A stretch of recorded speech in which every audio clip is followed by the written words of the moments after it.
It's simple, unlimited earning potential. Watch me or join me. Invest in yourself. I prefer Dreampreneur.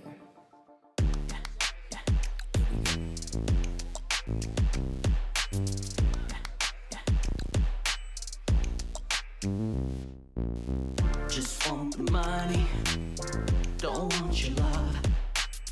Gotta catch my flight and watch you all from above. Swimming in champagne, don't know your pain. I'm stacking the bills and I'm making it rain. I am a dreamer, my life is just a blur. I am a dreamer, my life is just a blur. Ain't an entrepreneur, my life is just a blur. Ain't an entrepreneur, I am a dreamer.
2 wins this match!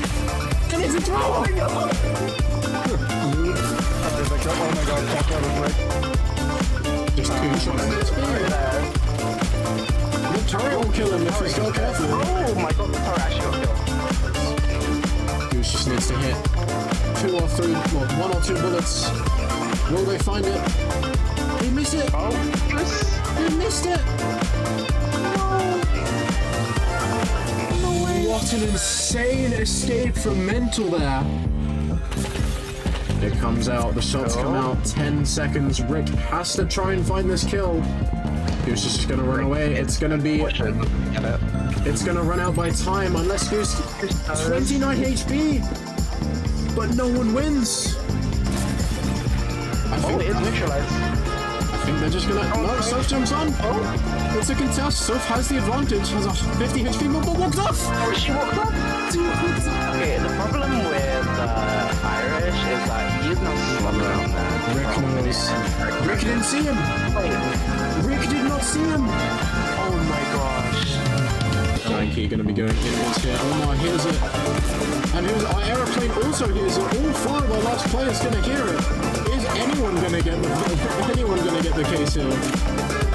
Last aeroplane's gonna place down a turret and see if they can get any kills. I believe they managed to get both the last kills. Janky initiates with the Inders and tries to steal the case, but Rick Limit's being bounced off the map. Oh my gosh. The bounce pad play.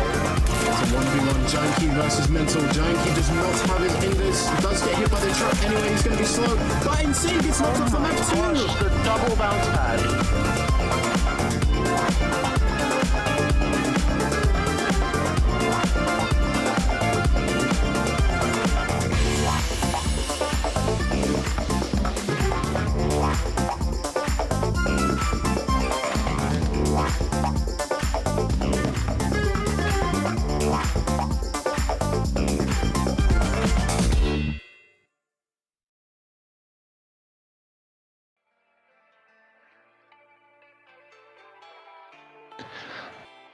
Hello, everyone. Hello. This is Jace Hammer, and I am coming to you live for DI's birthday, second birthday. Joining me is Orangeman. Say hello. Say hello, Orangeman.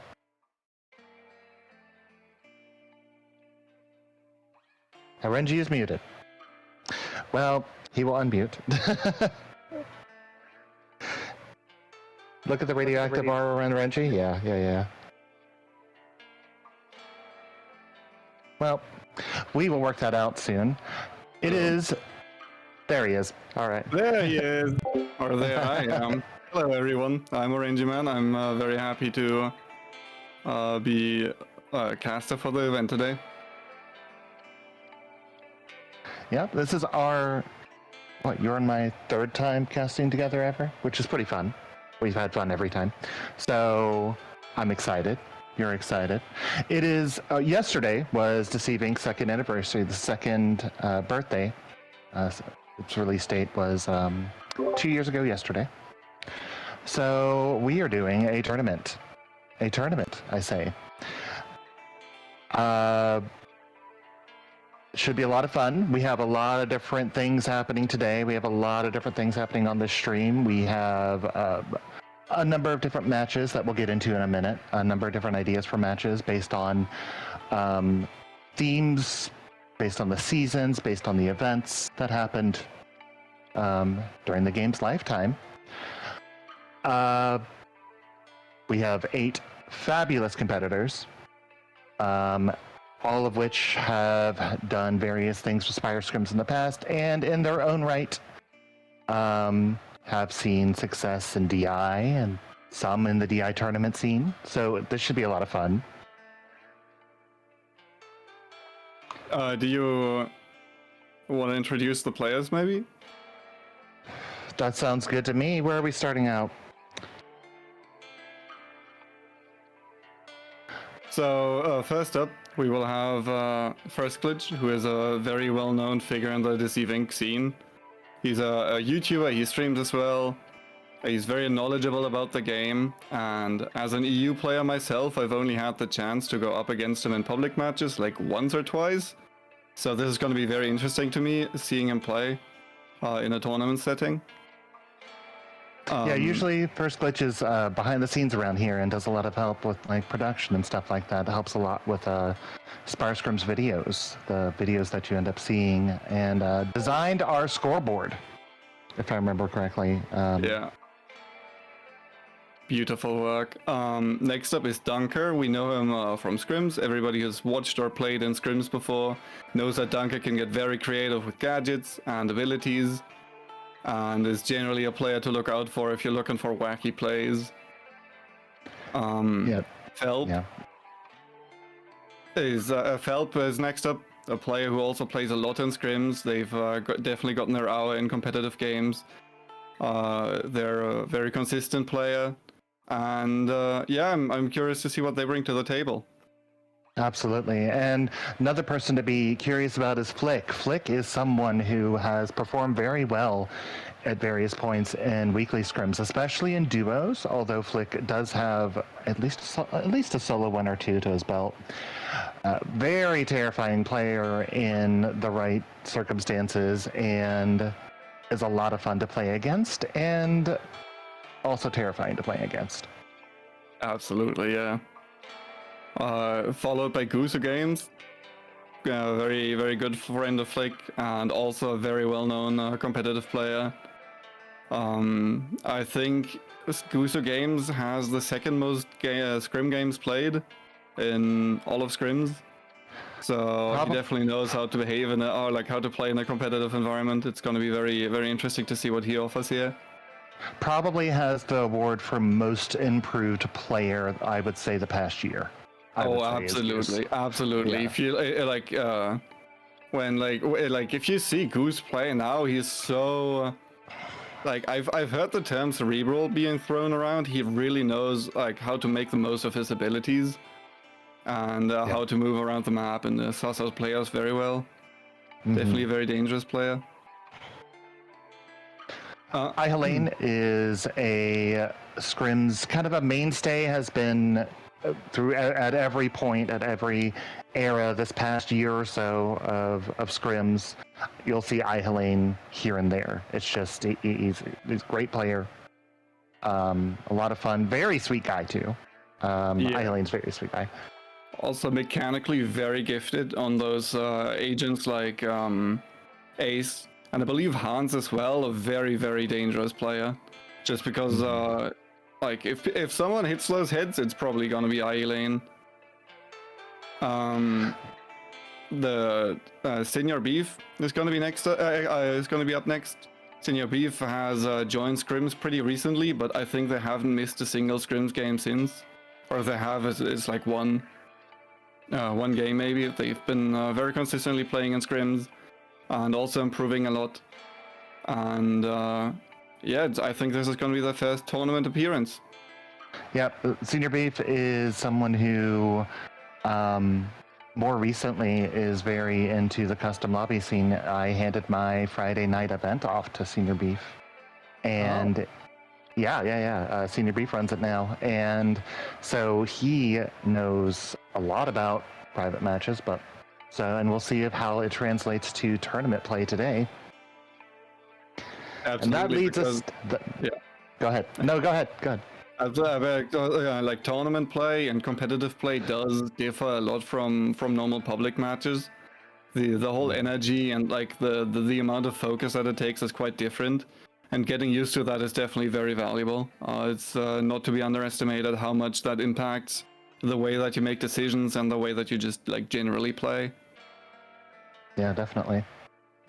That leads us to Sheldon. Sheldon, kind of a last-minute addition to this roster.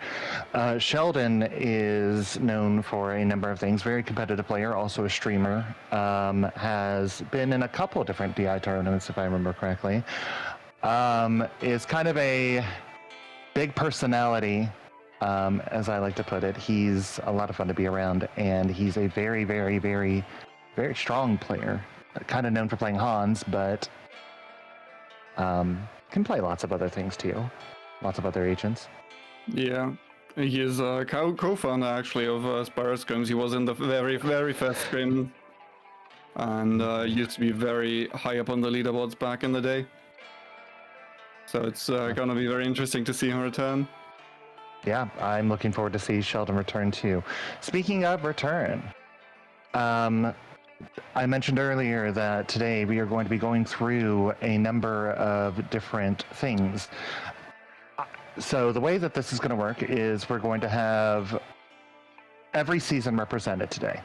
Every season, I say every season, every catalog represented today, including pre-catalog. And there will be a match based on each catalog and a match based on each event that happens. So we're talking about like Holiday Rumble, the Audification, the Summer Splash event. There will be matches involving that. And then the last match will be a match that is based off of just DI's birthday.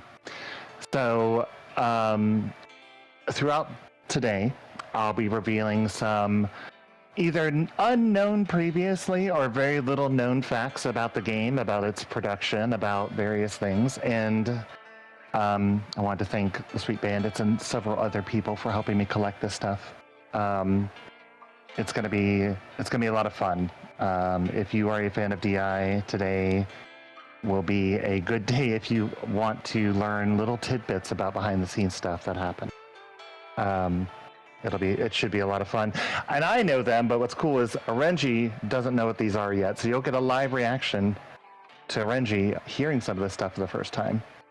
I'm excited. I'm very excited. This Ink is my favorite game. I've poured countless of hours into it, and I'm very much looking forward to learning more about it. Definitely. All right, so I guess we can get into the beginning, the very beginning. March 21st of 2023, the game launched. There was an alpha and a beta beforehand, but we're talking about the actual launch date. It was March 21st, 2023. And that started what we call Season 0. Wanted to point out, Soap says that Renji's a little bit quiet, so I want to point that out. Cool. Let's see,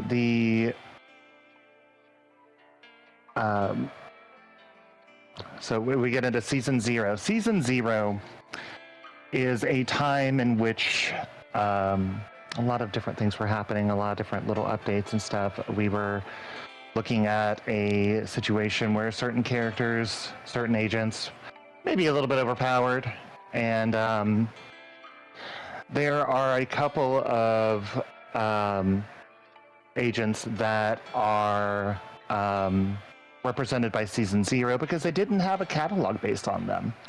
And there are two in particular that are like that. One is Chavez. Chavez was the first DI character ever conceived. We're getting into those facts, right? The ones I was talking about. Chavez was the first one they designed. It was Chavez, and his design established the art direction for the other characters.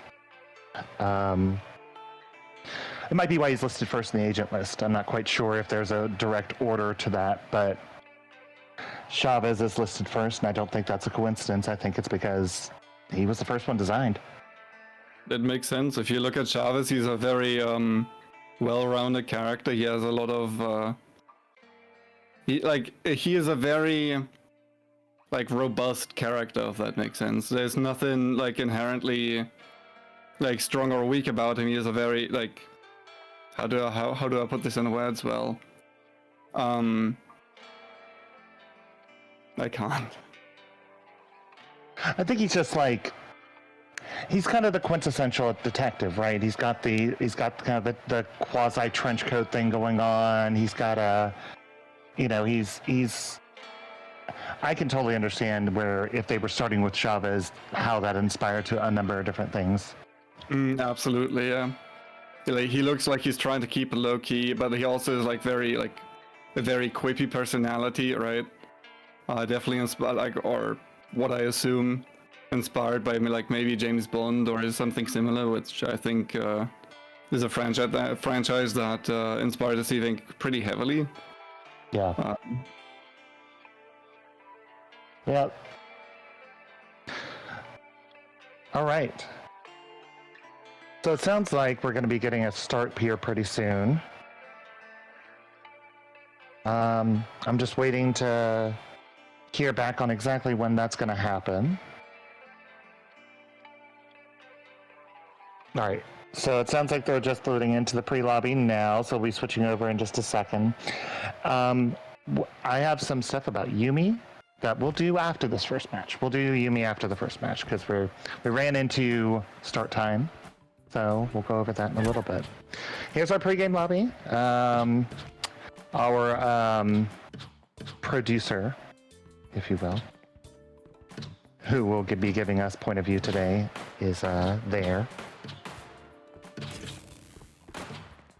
For the first match, by the way, Season 0, the agents, the players will only be playing Chavez and Yuumi. Sorry, I felt like we should have explained that earlier. They will only be playing Chavez and Yuumi for the first match. One or the other. And that will be the theme throughout the season, the catalog matches, is they will only be playing the agents associated with the catalog. And since Chavez and Yuumi do not have a catalog, we put them in Catalog 0, or Season 0, if you will. I think it's already quite interesting because a lot of players that I know anyways would consider Yuumi quite weak, but we already see a lot of Yuumi, not only by the specialists, like I would, for example, consider Flick to be a specialist, who has dabbled with Yuumi before, even in public matches and in scrims as well, but if I'm being honest, I'm seeing more Yuumi here than I thought we were gonna see. I'll say this to you, just kidding, before we get into it. Yeah, Flick has Yuumi. Dunker's gadget bit is very conducive to playing Yuumi as well, so I'm looking at that as well and thinking about that. Oh yeah, that makes sense. That makes a lot of sense, yeah. And then there's Goose, obviously, who also has dabbled with Yuumi in the past. Definitely fits his cerebral playstyle. Just for everybody who doesn't know, by the way, the Observer will have to self-eliminate at the start of the game because you can otherwise not see what's happening during the broadcast. And in some matches that'll be faster than others. In this one it'll be very fast, and so we're gonna wait for the players to have their go-ahead, which you might see them stand still for a second here, and then they should get their go-ahead. Yep, there we go. All right, we see Helene here.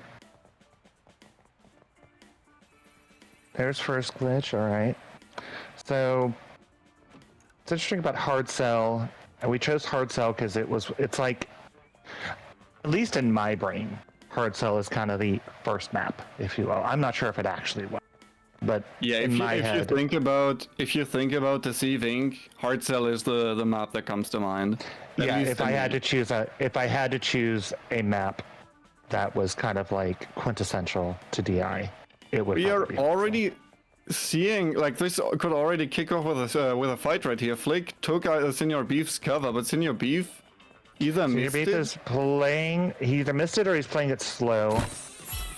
Yeah, maybe waiting for an ambush. So one thing that they could do here is just wait for Flick to get the green chip and then ambush Flick so that you don't have to spend the intel on the green safe. Oh, Senior Beef actually definitely knows. He definitely knows based on where he was. Yeah. I'm kind of surprised Flick. In a way, I'm kind of surprised Flick didn't go for that because it kind of looked a tiny bit sus from my point of view. But also, he could have just missed it. Not been thinking about it in terms of like standing at the door. Oh, here we go. Yeah, Flick just took the got the 2-shot on the Chavez, got the first point for the elimination. Lane on there's a first glitch on the roof now. And first glitch picking up his first kill on Lane, so there's now a Yuumi 1 against the Chavez and the Chavez 1 against the Yuumi. I think those are the first 2 players out and everybody else is still alive. It doesn't look like there's fighting going on.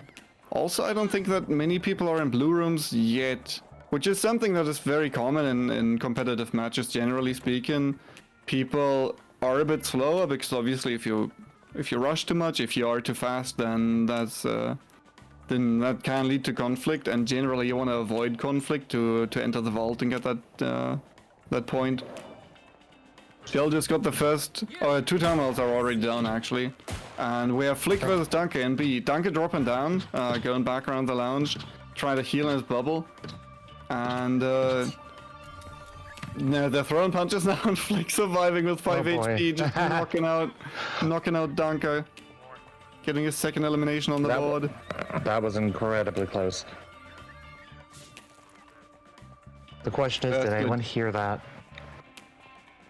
First Glitch is now, he saw that, and I'm pretty sure that First Glitch knows who Flick is. They definitely just saw him break cover there.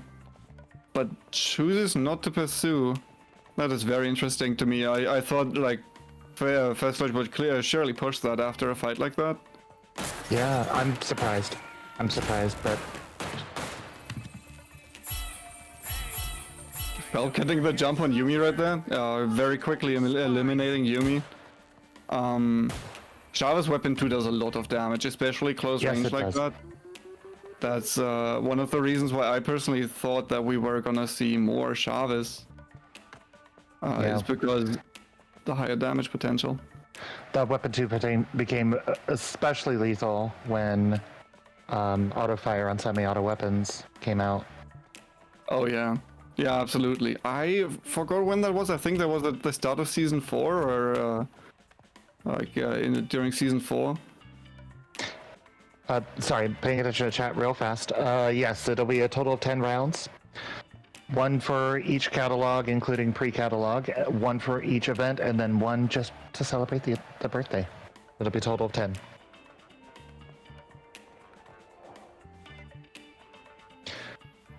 Alright. People playing a little bit slower now. A number of people are out, so... Yes, we are still waiting for the last terminal to be done. 2 have been done already, 1 by Sheldon, and the other one wasn't caught on camera as far as I know, and now Goose is about to get the third one. I think we're down to 4 players, and meaning that those 4 players are likely going to enter the vault to get that 1 guaranteed point. For everybody who doesn't know, you will get 1 point if you make it into the vault. You will get 1 point per elimination that you score. If you get package, you will gain 2 points, and a win counts as 4 points. Who's now? You can see. Good. Who's finished the last terminal and gets a tiny head start. He already knows to make his way to the doors. Yeah, Goose having a head start this early is going to be good for him. I don't think I caught what key cards he had. But you can see the Scrims point system in chat right here, by the way. Oh, exactly, yeah. Mm-hmm. There might be a fight about to break out between Flick and Felp.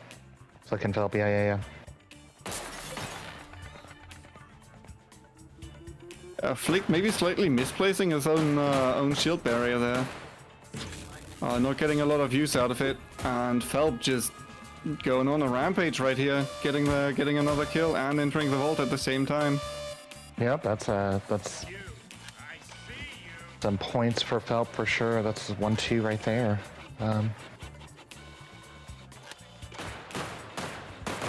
Oh, now it's gonna be a glitch against Felp by the printer. And Felp picking up another point. Felp is going on an absolute rampage. But Goose saw... Goose saw... Ooh, here we go. Yeah. All right. So my pellet went, and then pow, and then bam! That is a Goose victory. The winner of the last Scrims tournament picking up their first match. Yeah, with how slow the game started, the end was really quick. Yeah, it was like a boulder. That game was like a boulder rolling downhill. It started a little slow, and then it started picking up. Suddenly, another limb, another limb. I didn't think that was going to go. I thought we were going to see a package grab based on how slow it was at the beginning. But yeah, absolutely, yeah. Like Hartzell is one of those maps where you will expect a package grab with like a couple of people alive for the most part. But that is not what we saw at all. I think the card didn't even finish printing before Goose killed the last player. Should be very interesting. How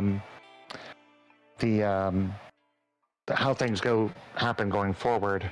With a Goose win very early, Goose thrives off momentum. That's something that works for him every single time. Once he gets going, and if he is on, he stays on typically. So I'm going to be really interested to see how he performs going forward. It's interesting that we had a Yuumi win there. A Yuumi win over like a Chavez win. I don't know how significant that is, but a Yuumi win in the first match. Interesting bit there. I didn't expect that either. I'm very surprised by that. Especially with how Feld played. Like, he made quick work of his opponents right there. That was very cool to see. Just quick kill after quick kill after quick kill. He never seemed to break a sweat, just mowing down his opponents. Absolutely. All right. I guess it could be time for us to get into... we could talk about what's going on the next match, because next match is Season 1, or Catalog 1. We'll get into that in a minute. I kind of wanted to get into the little bit of Yuumi tidbit that I didn't get to before the last match. Yuumi originally, and I think we have a prop for this, but I don't know if we can get it up on screen yet. All right, yeah. So Yuumi originally, for her melee attack, had a taser, and it looks like that. Had a taser in her melee attack. It was removed because there was a concern that there would be an expectation that her melee attack was somehow special because she has a taser. But she did start with a taser for her melee attack. And I would definitely imagine that would do more damage than an elbow from a 19-year-old, or however. I don't know how old Yuumi is. I don't hate the elbow animation. I don't hate it. I think it's kind of funny. Like I'm good with it. But the taser would have been really interesting to see. Yeah, would have fit the character so well as well. It's like the inventive girl that just keeps coming up with stuff, and you have like a battery with like prongs in it. That makes a lot of sense thematically. Yeah, so speaking of custom melees, Renji, speaking of custom melees, there was another agent who had a custom melee. And I don't have a prop for this. Okay, I don't have a render for this, but it is a character that is near and dear to your heart.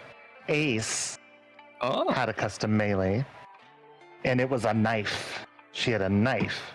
That is what I thought, yeah, because a lot of her skins do feature a knife in attached to the belt. So they were playing with the idea, the Sweet Bandits were playing with the idea at one point about making her charged melee allow her to throw the knife. Oh. As a very enthusiastic Ace main, I am a bit disappointed that we didn't get that. I would have loved that. At one point, Ace was an entirely different game. Everybody else was DI, but Ace was CSGO.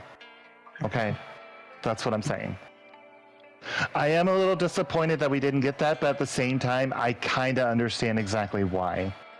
I think getting everybody a custom melee first thing would have been really difficult to balance, especially since some of these melees end up being like really important to the character, like Sasori's, for instance. Yeah.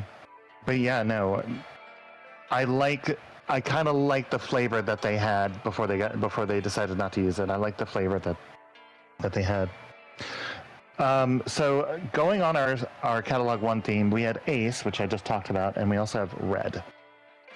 So Red was the interesting little tidbit about Red is she originally had a different a different name for her agent name. Red is her agent name, right? But we know that these aren't these agents' real names. Red's original agent name was Socialite. She was Socialite before she was Red in development. Oh, I think there's still a skin that's named like that. Yeah. I might be wrong. There's our catalog. Yeah, there is. There's our catalog 1 cover right there. And yeah, I mean it. So the Red being referred to as Socialite, though, I understand why they would make a change like that. Could you imagine just saying Socialite is this, Socialite is that, Socialite is? Yeah, Red Wolf would have gone way easier. Yeah, it feels good. And we now have our catalog 1 theme, the black and white, the noir. It's not exactly noir, but we did our best. Because catalog 1 is based off of kind of the movie idea. It's a movie set idea. It's, you know, that's what the catalog cover looks like. And so we're gonna have little themes throughout the day, throughout the broadcast. You guys can look forward to us being in different filters and maybe some outfit changes. I don't want to tease too much.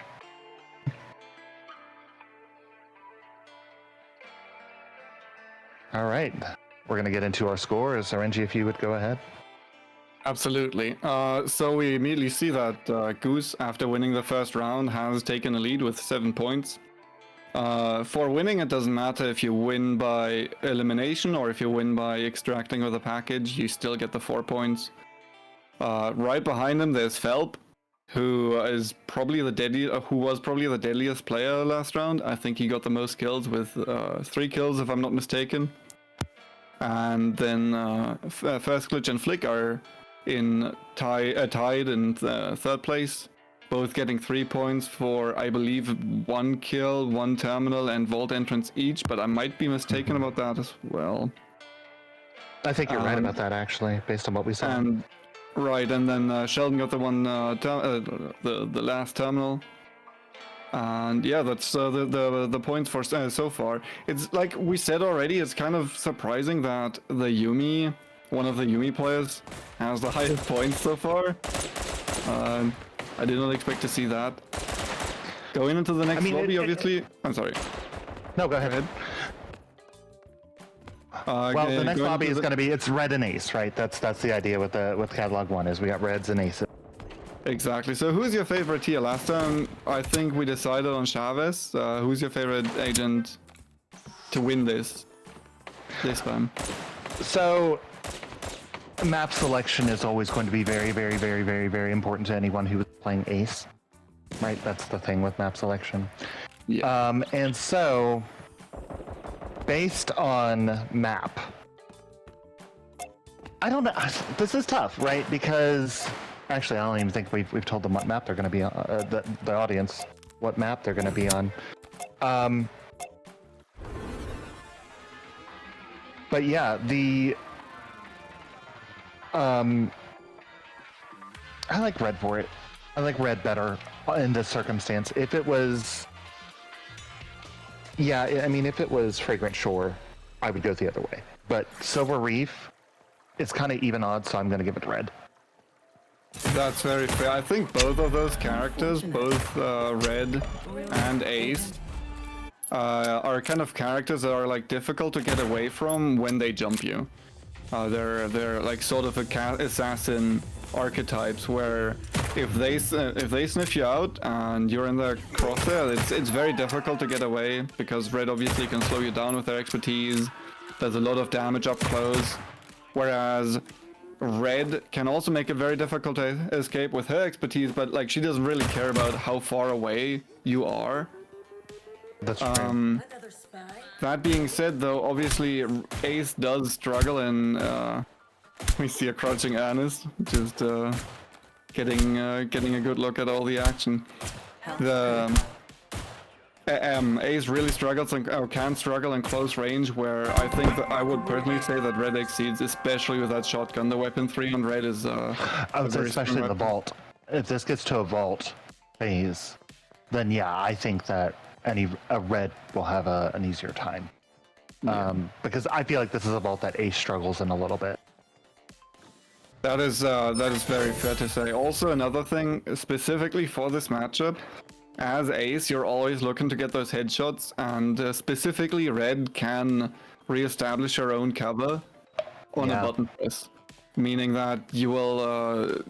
It's not unlikely to be forced to like have to shoot twice or 3 times, and that gives the Red player a lot of time to deal damage in return.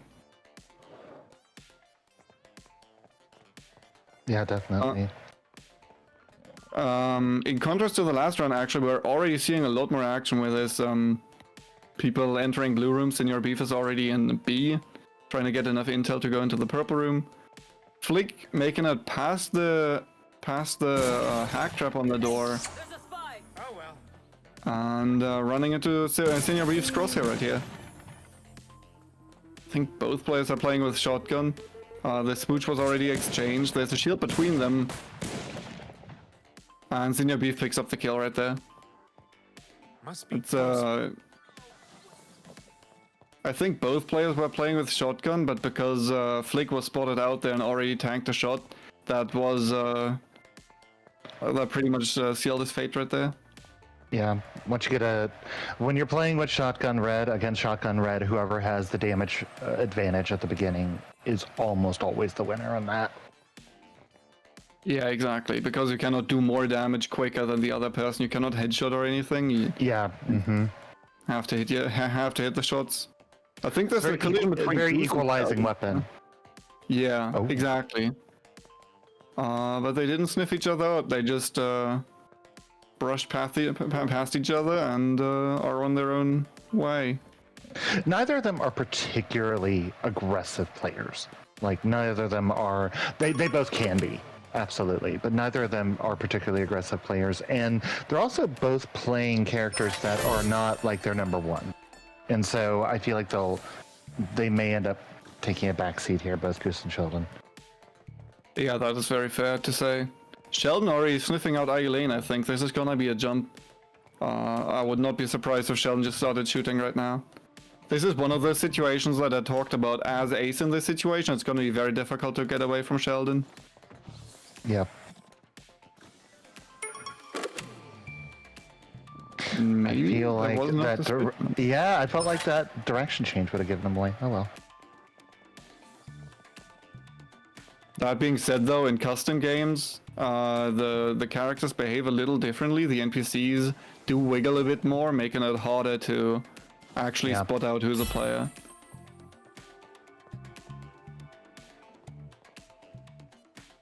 Also, if I'm not mistaken, I think there's only one ace in this lobby, actually. It's Ihilane sticking to their main. Everybody else chose to go with red. Oh, also Dunker is also playing ace, apparently. Okay. Yeah. Dunker on the weapon 3. I would like to see what Ihilane is running, because I think they're playing with weapon... No, also weapon 3, okay. Yeah, so it's a lot of burst damage, and you always threaten a headshot. I wonder if they're going to try to. Oh, here we go. Velpus gonna sandwich say- between Senior Beef and Fast Glitch. This is gonna be very a precarious situation.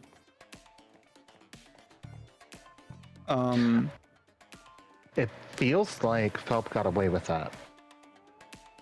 I think so too. I think Senior Beef did not see Phelp turn back into Carlos there. Yeah, I think you're right.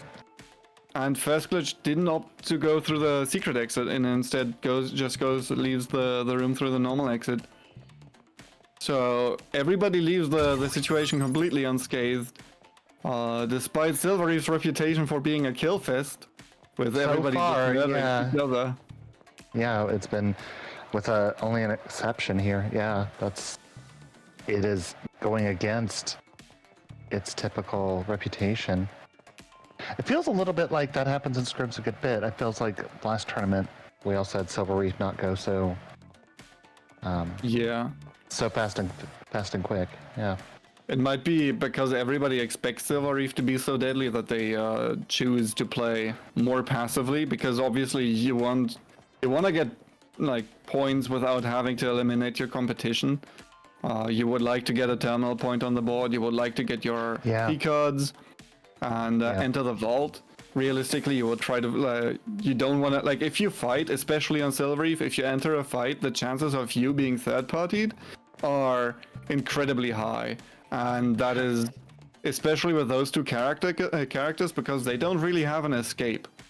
Essentially, once you're in a fight, you're locked in that fight. And that's basically, you will just have to kill everybody who's shooting at you. Yeah. I wonder how much last match is playing into everyone's heads, how fast it was going, and the fact that it didn't get to a briefcase. I also think that maybe that factored into maybe some of the picks here, where we do have a couple of aces. Despite me thinking they might be at a disadvantage here, if you are going to play patiently, ace could pay off. So Absolutely, yeah. We just saw a collision, a three-way collision actually, between Dunker. I'm sorry, I think it was Flick, Dunker, and no, I'm sorry, Sheldon, Dunker, and I missed the third person. yeah, I didn't see who it was either. There was a Felt quick maybe? exchange of shots, but like everybody just like shook hands and just didn't continue didn't chase anymore. Never mind, guys. We're you know, we don't have to do what Silver Reef is known for, do we? Elaine landing a nasty shot Oh, on Phelp right there, taking out the kill leader from last round. and this is what we're talking about with patience. If you are patient, you will find your opportunity with ace, no matter what the map is. Yeah, especially if you're as gifted as Elaine is at hitting those headshots. I am shocked Eileen was able to get covered back right there. Oh, here we go. And yeah. Also, it was my mistake. Elaine killed Senor and not Phelp. Phelp just getting another kill in the vault as a Monique, which is not even somebody who's allowed in the vault. yeah, Elaine instigating against First Glitch, getting the first shot in, and forcing him to use his own expertise to heal himself. Oh, I don't think Elaine cannot catch up anymore. First Glitch is now in the vault and the gold door is locked behind him. There's no That way for was- Elaine to go there. First glitch was less than half a second from. Yeah. Instead of getting eliminated, he's gonna grab the package. That's a major differential there. Yeah, now you will have the chance to obviously scan where your opponents are. The health is going to be up again. And, that being said, Dunker's already in the podium room as well, getting the first shot in on First Glitch. First Glitch choosing to play the cover right here, the corner right here, playing around the door. We're in a territory right now where First Glitch can actually die to one shot of ace, one shot from ace. And with two aces on his tail, this man. is probably bound to be man. bound to happen. Oh no, Goose joined in on the action. Oh. Glitch got the kill on Elaine, but Goose got the kill on Glitch and now picking up the package. This is where the shotgun at this range is very, very dangerous. Yeah, this is what I was talking about with the vault being a disadvantage for ace. And oh, Goose also killed Dunker. I didn't see that. Okay. Yeah, I didn't see Goose get Dunker. Yeah. Goose taking out both aces, so no matter who he chooses to fight now, it's going to be in his effective range most likely. Also with 4 intel, he will have the chance to reposition smartly, taking the exit that he deems safest. He doesn't have to force an engagement right there. He doesn't have to take a fight if he doesn't want to. Just play very cautiously, very safely. Goose the opportunist. That's a really good way to describe his playstyle. Once he started really, really improving, is he started recognizing opportunity a lot better. Yeah. Yeah, absolutely. I think that's something that playing Madam that much really drilled into him. Goose is one of the few Echelon 100 Madams, and he is so smart at using her expertise, but obviously he's very good at other characters as well, like he's shown us right now. And he's probably carrying a bit of that momentum, wouldn't you say, from last round when he got the win on Heartsil. I think he's feeling himself right here.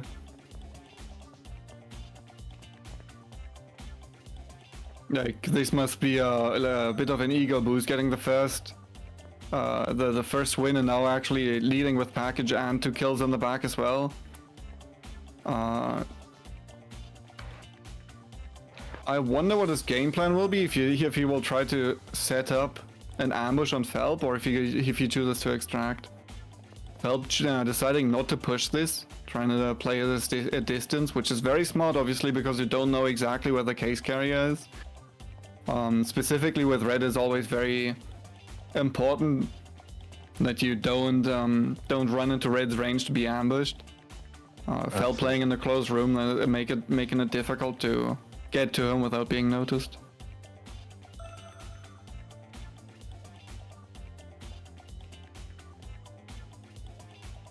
I'm not quite sure where the ping was. I think Goose actually placed the ping on the stairs, making it look like he went upstairs, and hoping that he can bait Felp into following, but I don't think that's gonna happen. Yeah, I think Felp waits for Goose to call a car so that he then can contest the extraction point instead of trying to chase down the carrier. Yeah, it's the right way to play it. Yeah, absolutely. There are like a couple of risks, obviously, when you try to chase the package carrier, because you don't know which person you're looking for. So if the case carrier gets the first shot on you, you will probably lose, and it's very important to deny that.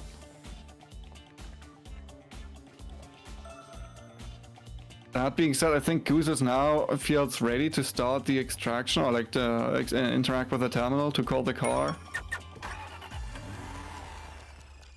It's difficult to see where Felp is exactly, but I'm pretty sure he's close by in the room. Goose is probably gonna run into Felp right here. The question that I have is, does Felp know that Goose might try this? Oh, getting the smooch, but missing the bounce pad just slightly, hitting his head on the balcony, and dropping back into shotgun range of Goose. And there we have it. Goose just taking the second map in a row. I have said before, it is his best map is Silver Reef, but usually when I say that, it's because he's playing Madam, and it's one of Madam's best maps. So Goose taking match 2. I'm going to be really interested to see what kind of lead that Goose has at the end of this. Oh, he must have gotten so many points.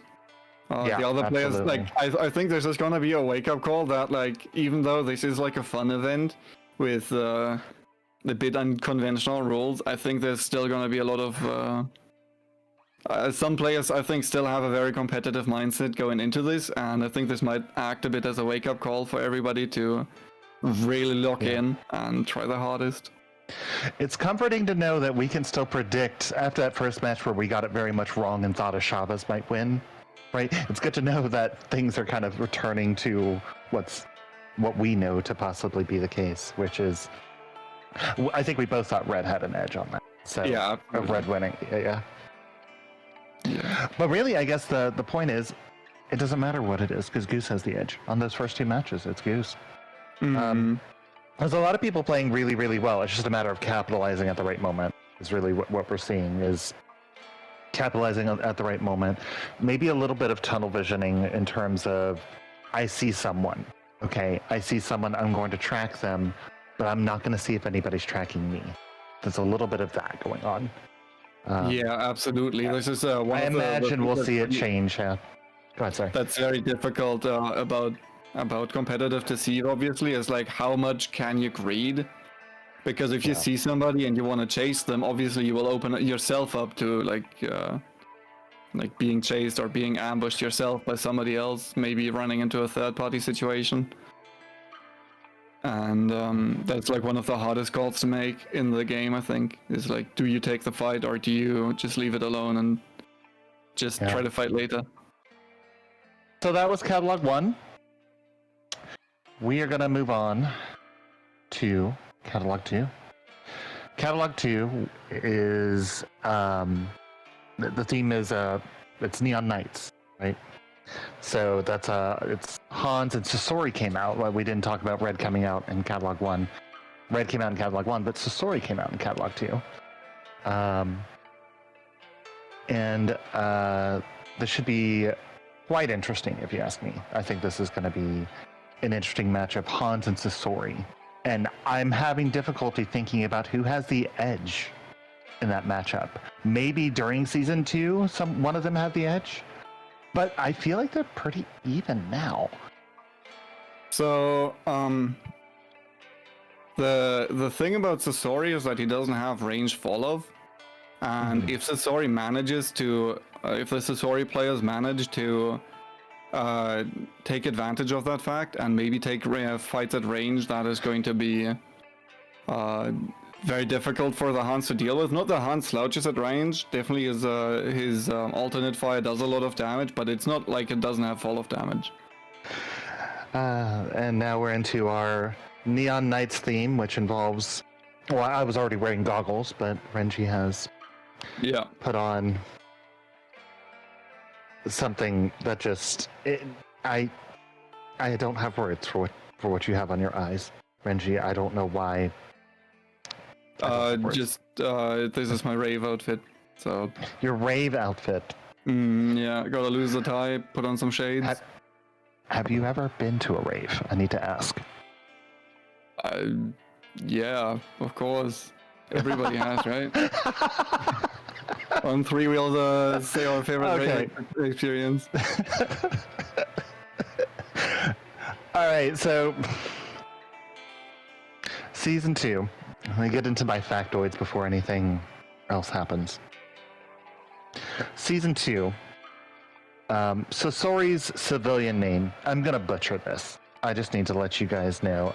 Civilians. I'm gonna put it in chat what his civilian name is, because Sasori is his agent name, but that's not his real name. His real name is Takase Keiji. It's spelled here. I probably have it complete. I spelled it wrong. That's amazing. This is his name. There we go. I put it in chat. I probably butchered the pronunciation.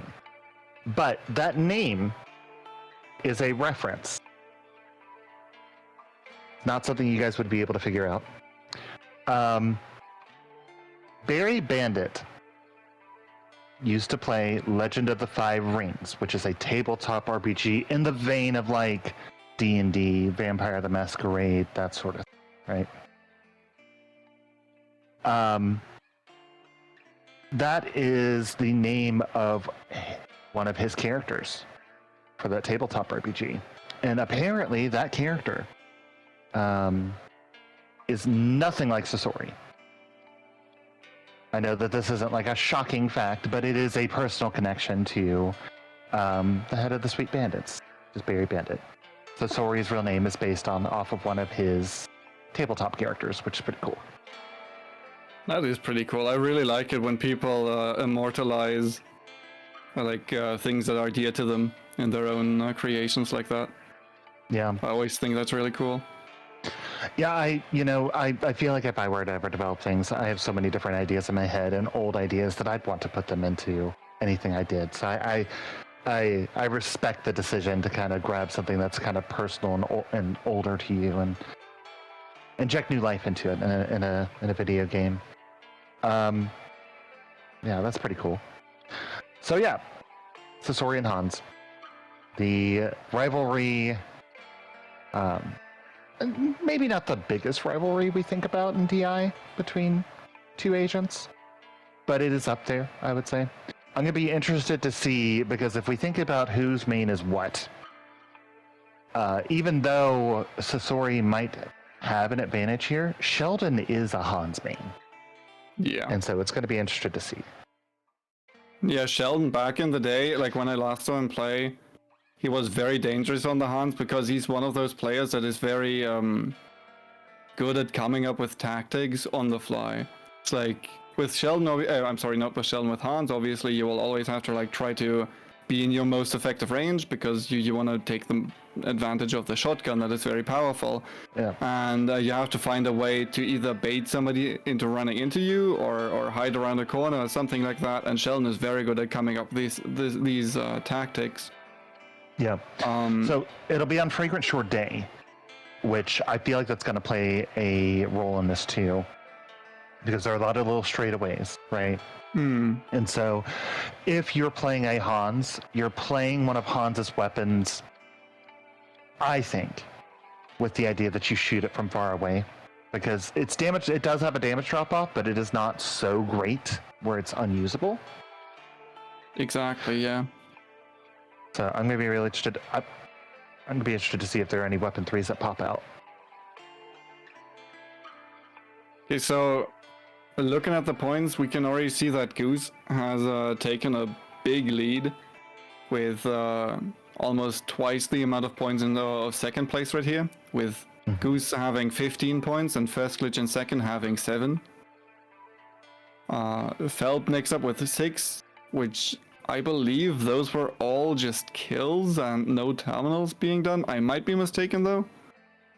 And everybody now on the board with some points. This obviously the tournament has just started. This entire list is going to shake up a lot, but the lead that we see from Goose here is quite dominant. This is definitely something that people have to look out for. What do you think? Like, what do you expect? Actually, I think we already see him there. Goose on the Sasori.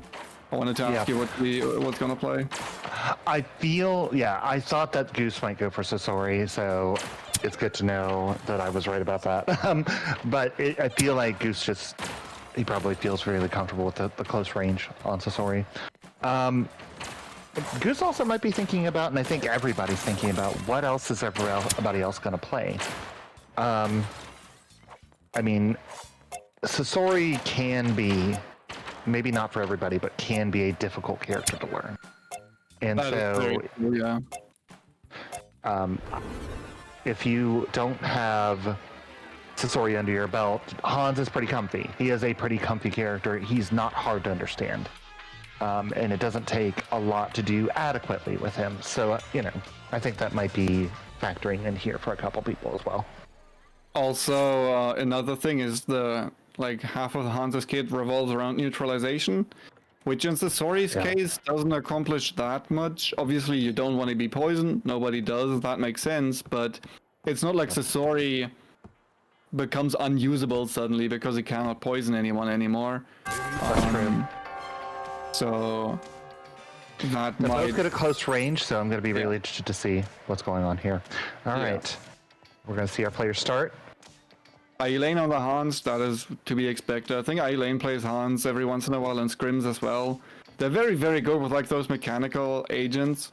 And Hans, especially if you use the secondary fire a lot, is very mechanically demanding.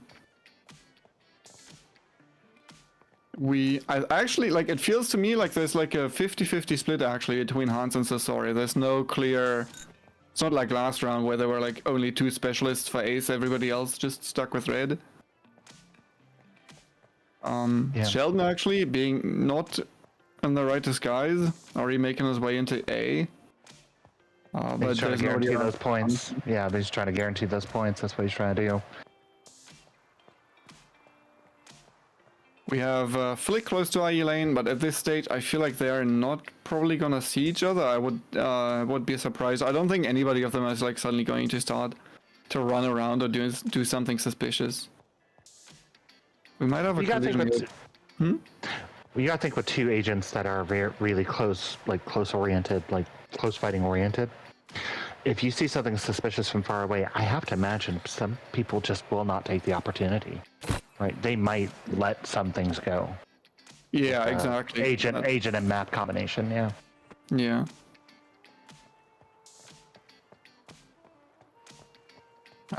We have Dunker and First Glitch both at A, which I think Sheldon is either still in or just barely left. He did got into purple. Yeah. Yeah. He just left purple, going the other way though. I would really like to pick Dunker's brain why he chose to use the threat expertise here, because it is one of the hardest expertise to make use of, I think. Hardest expertise in this game to make use of. It is very difficult to hit, and it doesn't offer much value that the E1 doesn't. So yeah, I would say that Dunker's probably practiced with it more than most people have. That's something just based on watching him at various points. He has more practice with it than most people have. So he might know the rules of it a little bit better than the average player. I mean, in that case, it might be a good thing to have it because nobody knows what to expect. Maybe they're like, that's fair. maybe you can bounce it off of other NPCs or something like that. I still don't think it's a particularly great expertise, but Maybe you can prove us wrong. Maybe this is the I day am where we confident all that just- Dunker can make it at least average, I guess is what I'm saying. All right. I will be on the lookout for that. I'm again seeing like a lot of people opt to not even go into blue rooms at all. We will have a collision between Senior Beef and Dunker right here. With how Yeah. Dunker was running, Senior Beef might have spotted him, but I'm not entirely sure.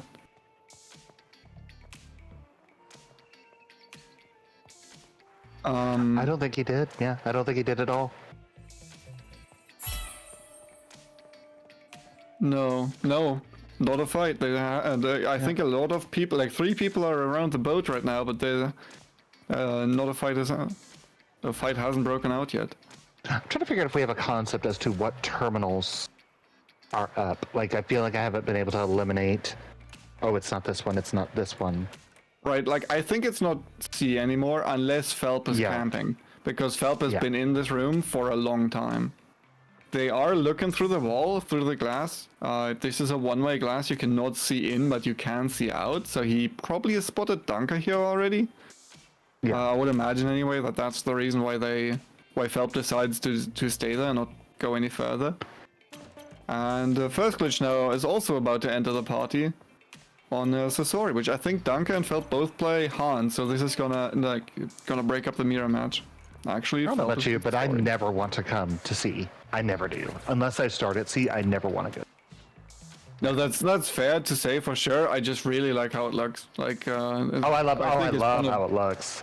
It's one one of of the the best. most beautiful points, absolutely. Yeah. Although I will Felp say, having a if I First did, Glitch. yeah. This is how right here we saw the deadliness of the agent Sasori already. That fight did not Yeah, last yeah. very long. It's a No, very no, ambush heavy character. Sasori has a very fast time to kill. You have to set it up, but he has a very fast time to kill. Just like Sheldon, just like Hans, which Sheldon just showed it on Goose, meaning that the point leader and There And will be Goose- a different winner to this match. There will be. there will be a different winner, as well as I don't think Goose has made any points. Actually, Yeah. he might have, because Sheldon already has a gold chip, which I think he might have picked up from Goose's body. So maybe Goose made 1 point, but definitely not more than that. I saw Goose. We saw Goose in a green room, so I don't know what he got from that green room. So if he got Gamma Box okay. gold, then that's possible. Yeah. Okay. But we'll see. We'll see based on the points that we see in a little bit. We have Senior Still Beef hanging out to camping. see. This is very interesting to see because usually you would see like an ace up here, or like maybe somebody else with like a bit more range capabilities. This is now a Hans with a cage, meaning there's I don't very know. little that they can do at range. It's giving me Sock the Brother Weapon 3 is what it's giving me. Sorry Oh, if no one yeah. understands that reference, but it gives me Sniper Hans. Give me Sniper Hans. Yeah. Speaking of Sniper Hans, there's a Sniper Hans duel between Flick and Dunker right here at the doors to the vault, and Flick just lands beautiful shots right there. But Yeah. he's about to be revenge killed by Ahilane. Just barely gets the shots in.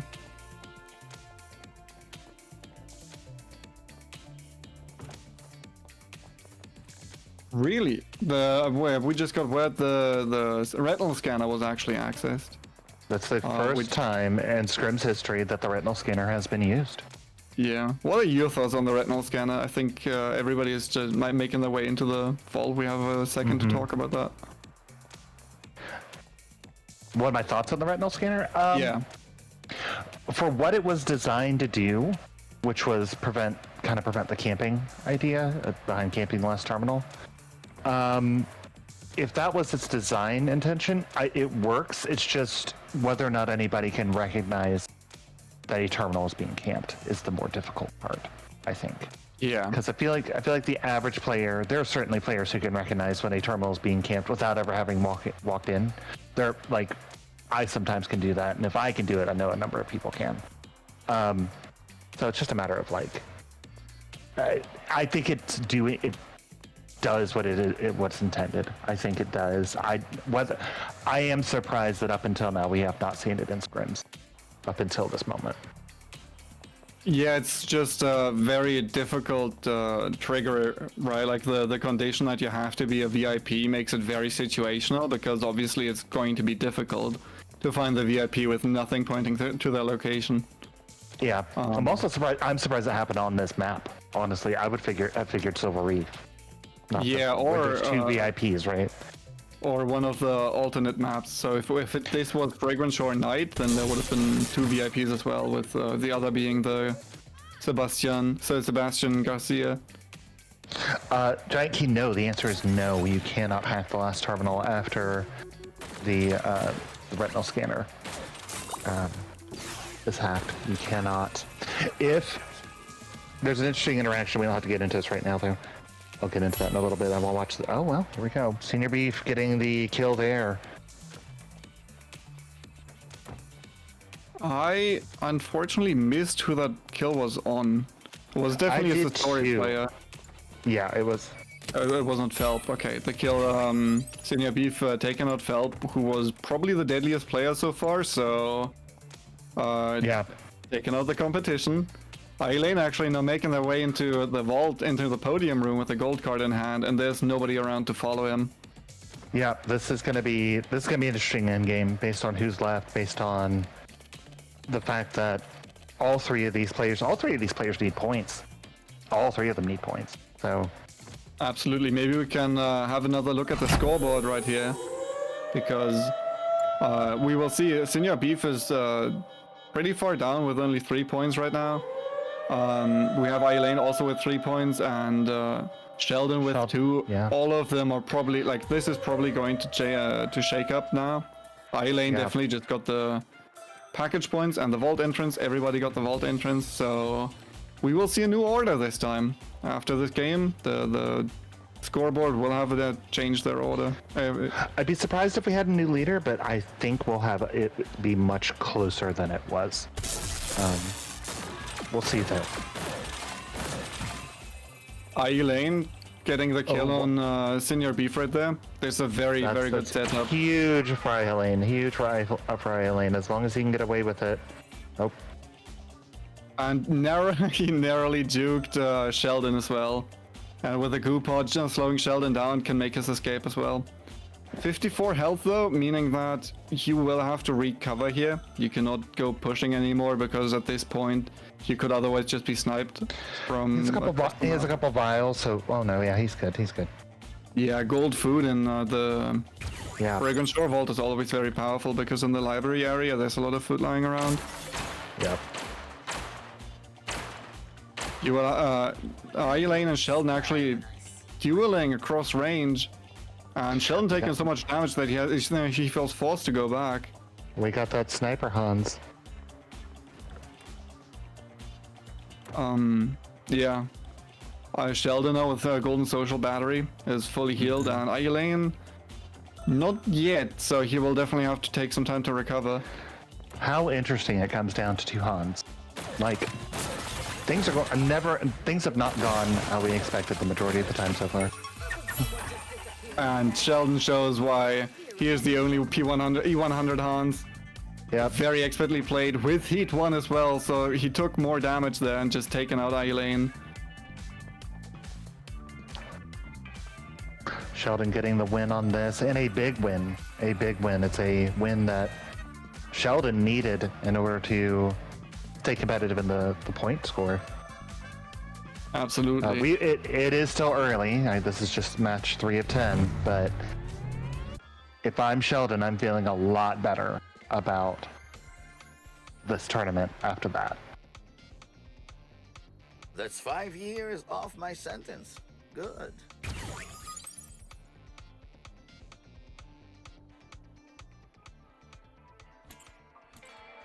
So Sheldon picking up the win.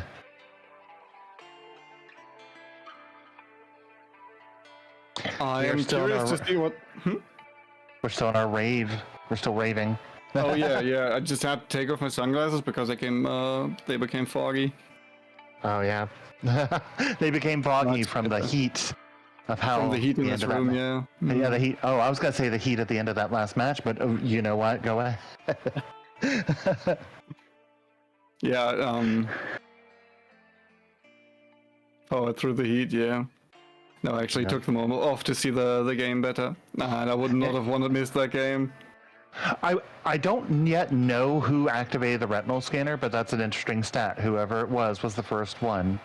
So I believe it To- was Dunker because Flick ran into Dunker, and Dunker just like moved away from the retinal scanner as Luana. It was Flick. No, Flick is claiming it was him.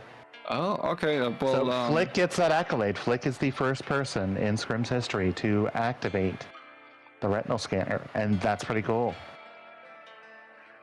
yeah, I did not expect to see that ever really, because I don't know, just like at some point I just stopped thinking about that's even like a possibility, right? Because I've played so many rounds, you never really see it or hear it or have it being activated. Yeah. Well, it is the end of match 3. And this is where we take a break. We take a break here, and we will get into a little bit about what happened in this last match after we come back. But then we'll be moving on to Catalog 3, which is near and dear to my heart. So y'all stay tuned, and we will be back pretty soon.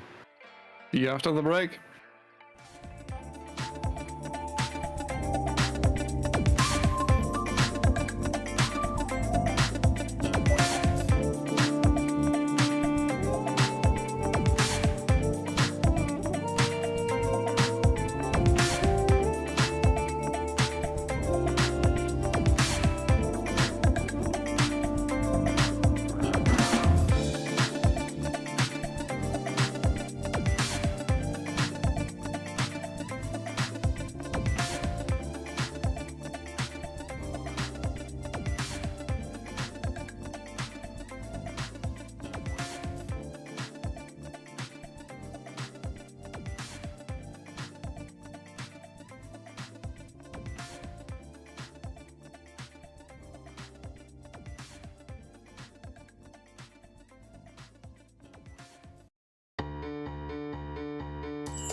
Hello, welcome back. Hello, we're back from our break. We are going to be heading into the next match in a little bit, but we should probably take a look at the scores, right? I think we can do that, but also just Yeah, a couple of words about the season, right? Absolutely. Take it away. Yeah, absolutely. The Catalog 3 is of Kings and Queens. It is in terms of the amount of time Catalog 3 lasted, it lasted a really long time. It encompassed 2 different events, both Holiday Rumble and Yachtification, which we'll get into those later. But it was particularly long. It has my favorite lobby theme. Comes from this catalog. It's also when I started playing, so it's near and dear to my heart. But it featured Madame Shu and Octo as its main characters. It's also when Octo came out. But yeah. Yeah, it's also the time in the game where I really started playing it.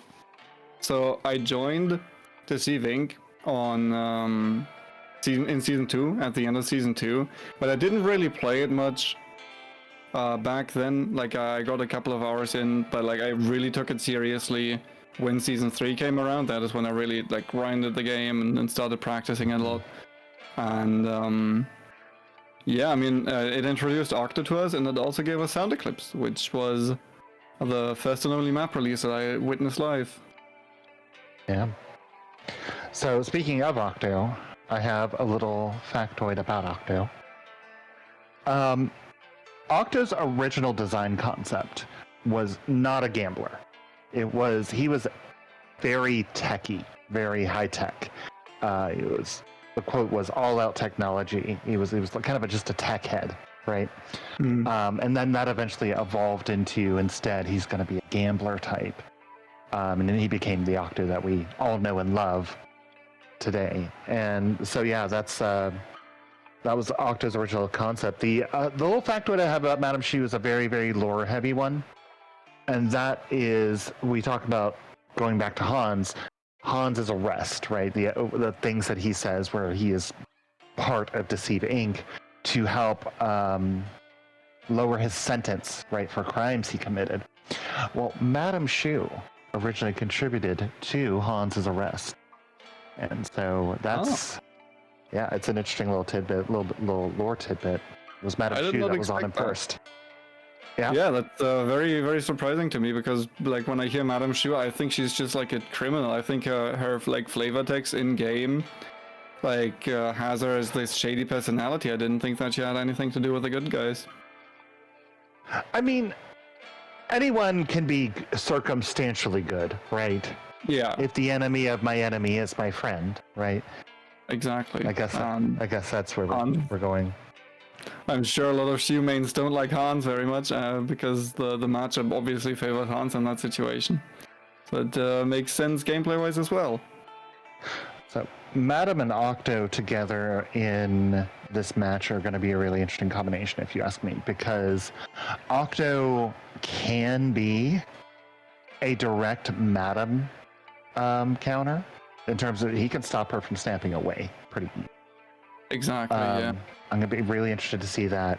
Now, the thing that I think might be working in Madame's favor is, a lot of people, and I mean a lot of people, know how to play Madame better than they know how to play Octo. And so I think she also may have a weapon advantage here, depending on which weapon our agents pick. So I'm going to be, this should be very interesting. Another thing to keep in mind is, the more Octos there are, Octo kind of has a bad matchup, if that makes sense, against other Octos, because if you are unlucky, those other Octos might steal your intel and suddenly leave you without a means to do damage effectively, right? Yeah. And Madame doesn't have that consistency issue. That being said, though, playing Madame into an Octo can be very difficult, of course, because of that very easily applicable neutralization. with his third expertise, where he just has to like look at Madam, and she cannot move. Like, well, she can move. I'm sorry, she cannot snap. That's what I meant. We should quickly go over scores from last. Absolutely. Very quickly, though. Sheldon, all the way from last place, going up into second place actually after that win. That was definitely a fair round that favored him a lot, with Hans being one of like his strongest character, and he probably being the best Hans in this event. Gusu Games, however, is still in first with 4 points ahead of him, and Elaine is in third now, which this I'm curious to see what Elaine picks. But one thing about Octo is that he has weapon 3, which is a very mechanically demanding high burst damage weapon, because for those who don't know, weapon 3 can 2-shot headshot, which I think we might see a bit in this game actually. Yeah. It's going to be really interesting to see. I'm trying to see who is picking what here. We have. But I think we can safely say Goose is playing Madam. No, there's no way Goose is playing. I'm just kidding. Yeah. See, that's a lot of Madam. It is a lot of Madam. But I do see Sheldon on Octo. I didn't see it. I didn't see others. I didn't see who the other two that. It's a lot of Madam. We'll see about the rest. Madam. We have 2 Octos, and that is it. Also, for those wondering, the one Hans in the mix is another spectator. Yeah, that's another spectator whose name rhymes with Grace Jammer. I wonder who that could be. But yeah, that is that Hans won't participate in the game. Are your standards that low? Yeah. Also, for the spectator who rhymes with Grace Jammer, in the middle of the map there's currently a Chavez looking for a mate to kill him. Maybe to trade some shots. That might not be a bad idea. And Grace Jammer is on the way. Yeah, unfortunately, Sound Eclipse does not have a means to yeah, take there's your own not a life. fast way. Yeah, there's not a exactly. pillbox. So the only thing that you can do is have guards or other players damage you, which obviously just takes a long time.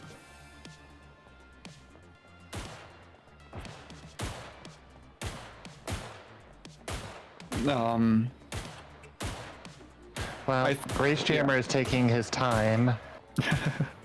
That scoundrel. All right. There we go. And with his death, the games can commence. We see Sheldon on Octo and Dunker on Octo. Sheldon. Dunker, and interestingly enough, not playing with the exposing expertise or like with the neutralizing expertise, but instead opting to use expertise 1. That is an interesting choice, and it's interesting on Sound Eclipse. I don't think there's not a lot of places on Sound Eclipse that have a lot of intel all in one place. So Well, one thing obviously that you can do is like when you run to a blue room, scan all the intel that's in the blue room, and you will always make it through the door. yeah, that's true. That is probably the have- thought behind that. We have Helene in a blue room. We have Phelp taking shots at first glitch in a blue room. Oh. We see it right here. Not a lot of damage being traded, and the food is gonna make first glitch heal up again. Yep. This might already be one of those situations where we see Madam's escape abilities. First glitch gets the kill. Yeah. Okay, yeah. Probably Phelps' expertise was probably on cooldown. Yeah. I think next up there might be a collision between Dunker and Flick, or Dunker and Elaine, because he's currently sandwiched between the two. It's also interesting to know that Flick is playing with a second expertise right here. So the second expertise is a good escape tool if you have it up. Just not very good at spy checking. It's a bit more difficult to spy check with, because you have to be much closer to the person that you want to spy check. Elaine now running to the same room as the other two. And nobody's suspecting each other yet. That guy Helene has a tell right here. Yeah. I think, okay, Danka saw that and Oh, deployed this. And Flick saw that. So. Flick saw that. This is all gonna be about careful positioning now. Flick does not want to be caught in the fight. Actually, okay. Danka is spraying down Flick, doing a lot of damage with his turret, combined Flick with the gets second weapon. away and takes Dunker out. Flick snaps into somebody and then chases Dunker down. I mean, Flick is very deadly. Flick is one of those characters, or one of those players that is so difficult to kill. He's not done amazingly well in Spare Scrims tournaments. He's done well in the weeklies, but I've said for a long time that Flick could absolutely win a tournament. Absolutely could. Oh, absolutely. Yeah, there's no doubt about that. Also, I think I think this is a spectator bug. The ones and zeros that are on the corners, in the corners right now, would imply that Yeah. Octo is currently scanning those people, but I think that's not true. Yeah, that's so- it's a spectator bug, and it's when I look at the same thing, yeah. We have Helene coming down to NC and grabbing a terminal, the last terminal. This is probably the worst last terminal because the way to the vault is very open and also quite long. And Elaine is going to run into Senior Beef here, which is going to cause a fight, I would imagine. Yeah, definitely, especially with that E3. Elaine might snap away, maybe. Maybe just barely gets away. Oh, that was an amazing snap. Amazing, yeah, changing that was elevation a- as well. That is a fantastic snap from Helene. Senior Beef is caught out with level 2 heat. So, or I think it's level 2 heat. Yeah, it's level 2. First Glitch heard the shots right here and decides to stick around for a bit to just look what's happening. And Elaine and Senior Beef are about to collide again, I think. Yep, but Goose is downstairs, so there goes Goose, taking out. Oh, Helene got another good snap. Just in the nick of time, just barely snapping away. Goose is probably Elaine- the player to look out for here. Helene has 9 lives this match. That's what it feels like, certainly, yeah. Yeah. Stealing the kill from Goose. I'm pretty sure Goose was the one that initiated there. And Yeah, I think he Elaine is did the get one the that got the kill, kill. Yeah, I think you're right. Goose is definitely the player to look out for here, obviously because he has the most points already anyways, with 15 in first place, but also because he is one of the most accomplished Madden players. He is Echelon 100. He plays in scrims and tournaments a lot. He definitely knows how to play the character very effectively, and seeing him in first place in this part of the tournament is probably quite nerve-wracking for the player. Oh, he snaps into Sheldon. And Sheldon kills Goose. But Flick is getting the third party on Sheldon. No, this is the Sheldon has one. almost no health, and Flick gets the kill. Flick picks up the elimination on Sheldon. Yeah, this is the one risky thing about playing Octo here. You do not have an escape. First Glitch is grabbing the case. So now the first place and the second place are eliminated. I would like to see if Elaine is still here, because I think they might have collided. Oh, they are still in there. Helene, it's Helene, First Glitch, and Flick. Yeah, 3 Madams going at it. Elaine is in the mess hall, about to try to block the exit for First Glitch. He does not want to let First Glitch leave like that, I would imagine. Actually opting to go through the server room, just trying to leave into the backstage. And First Glitch using his snap aggressively right here, snapping onto Elaine and getting the jump. Helene's... Wow, okay. Helene has a little bit of a health advantage here. Especially because first glitch is Helene getting the limb on first glitch. So it is Yeah. Helene and Flick. First So what glitch getting happened there some was- much needed. Go ahead. Yeah, I'm sorry. What happened there was first glitch thought that he would get the healing vial off, which in this situation would have probably helped him a lot.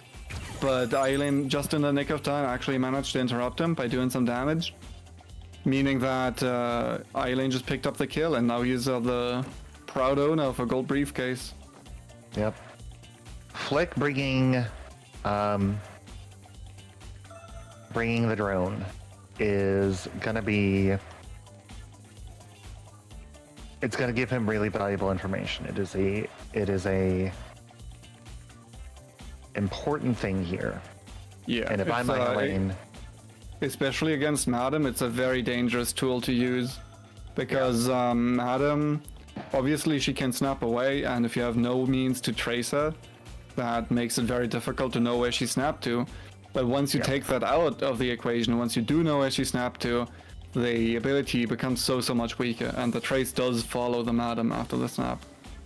So Flick using his gadgets to the maximum potential here, or trying to do so Flick right now. really loves that drone. Flick really loves that drone, and this is one Oh, of the me too, yeah. circumstances. Yeah. It is frustrating how many times I have been traced by Flick on a drone. Yeah, especially because in order to break the drone, you would have to break your own cover, meaning that suddenly you will be swarmed by guards, especially in the vault. You will be swarmed by guards. I've started just breaking Flick's drone. I just start breaking it, regardless of anything, because Oh, absolutely. Chances are he's I gonna think kill me it's anyway. Why oh, not just thumb him in the eye before I go? Exactly. Yeah. That being said, the Eileen should make his way out of the vault right here. Eileen walking out the front door is a big deal, and to be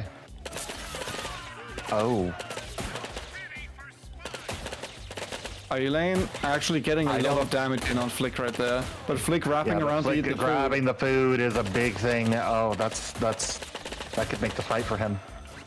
Especially because Eileen has bled through a lot of ammo, but Flick only has 5 health. Helene picking up the win here is huge for Helene. I thought after Flick got the heal, he would have pulled that off. So Absolutely, yeah.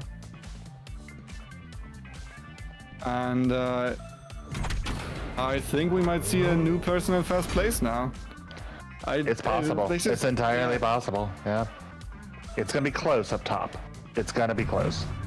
Yeah, so Eileen would have to have earned 7 points in this round, and based on what we saw, I think that is pretty close to his actual point score.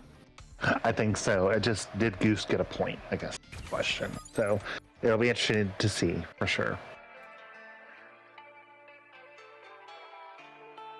But I'm kind of surprised that the Octos, considering they are really good counters from Madame Shu, I am kind of surprised to see them go out earlier in the match. That is true. That is true, definitely, yeah. I think, so what happened there was the one Octo Sheldon taken out a Madam very swiftly, like Sheldon usually does. But then getting third party, which I think is one of Octo's main weaknesses, because again, you have no means to escape a fight, aside from like maybe bounce pad. But and it's entirely possible especially early on, you could be out of intel by the time that you get to a third party situation. So trying to recover from that is really difficult. Yeah. But yeah, so we have Madam taking the fourth match. The queen topples the king. Yeah, checkmate, so to speak. Considering the overlay, this is very poignant. All right, okay. I feel like we have some people to take care of after the stream is over. All right, so we can get into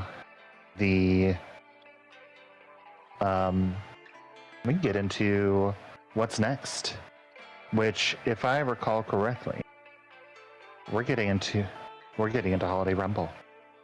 Holiday Rumble was certainly a time. I was not around for it, but I have heard quite a few stories. Renji, were you around for it? What was your take on it?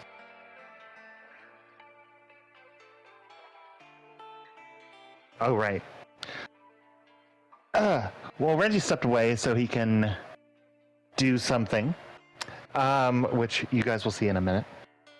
Holiday Rumble was the first of a number of objective-based holiday events in DI's history, and the lobbies were really gorgeous. There was going to be another holiday event, but unfortunately we never got that far.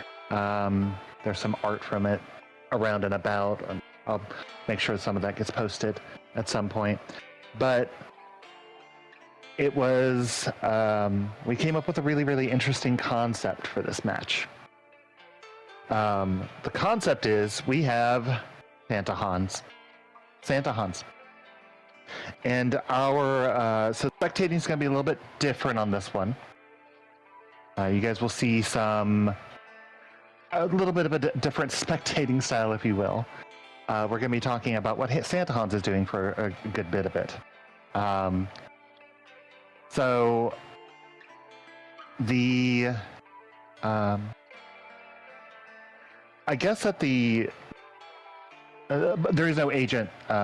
There's no agent limit here. Like anyone can play anything. And with Santa Hans, what it is you're going to have to try to steal Santa Hans's present, which is the package. Not steal it necessarily. You guys will see. Yeah. It looks like we have a Renji back, and it is snowing. It is snowing. Look at this. Festive feeling. Almost makes me feel like it isn't like 30 degrees in this room and I'm wearing a thick sweater. So one rule that people need to keep in mind is that there will only be one Santa Hans. Other players are not allowed to equip that combination. Yeah. And there's a special rule for this game, where do you want to explain the rules for this game? I kind of did already, but basically Santa Hans will take the package, and then I believe before that no kills are allowed. No, is it? Yeah. And when Santa Hans takes the package, the person who takes the package from Santa Hans will get the first pickup points. And then after that, it's kind of just bedlam, right? That's kind of the play here. So in this, we'll be watching Santa Hans, which is definitely not Lex, but is Santa Hans. Getting the package. That's what we'll be watching in this match, and then we'll see what happens after that. Yeah, this is going to be an alternative game mode where it's going to be different. From a podium, you will still have to steal it from a living being. Watching this is going to be a little bit different. This is going to be a little bit atypical for us to cast, and also a little bit different for you guys on the for y'all watching. So we'll be holding each other's hands as we walk through this and try to figure out what exactly is going on. Did we want to go over the scores, or is it's kind of too late to? But we can go over the scores. Yeah, we can go over the scores. Yeah, we can go over the scores. We can go over the scores because really, it's kind of the early part of this match is not going to be particularly interesting. Just real talk. So there's now a new second place, but Goose is Goose is still in the lead. Goose gains with 18 points, and Elaine with 16 points, just 2 points behind, which is very, very close. This might not last for very long, depending on how this game goes. Yep. And Sheldon and First Glitch and third and fourth, also still very close away. So First Glitch with 11 points can definitely, within one round, make up that point gap towards first place. It would have to be a very good round, but it is definitely possible. We have seen higher point gains before in competitive Deceive. Especially because now we don't know what agents everybody is going to pick. This is going to make preparation a lot more difficult, because obviously you will have to account for different variables, but at the same time it makes it a bit easier because people can now swap to their well-known characters, like their mains, people that they've spent a lot of time on already. So this might be where we see some shakeup, especially. Yeah. People with less points might now jump across, right? Like I think this is not gonna be the final order of the scoreboard. I would not be surprised if we saw big shakeups later down the line, and I think they might start here actually. Definitely, it's a scoreboard that, if I am in last place, I am still hopeful. If I'm in the bottom half, I am still hopeful.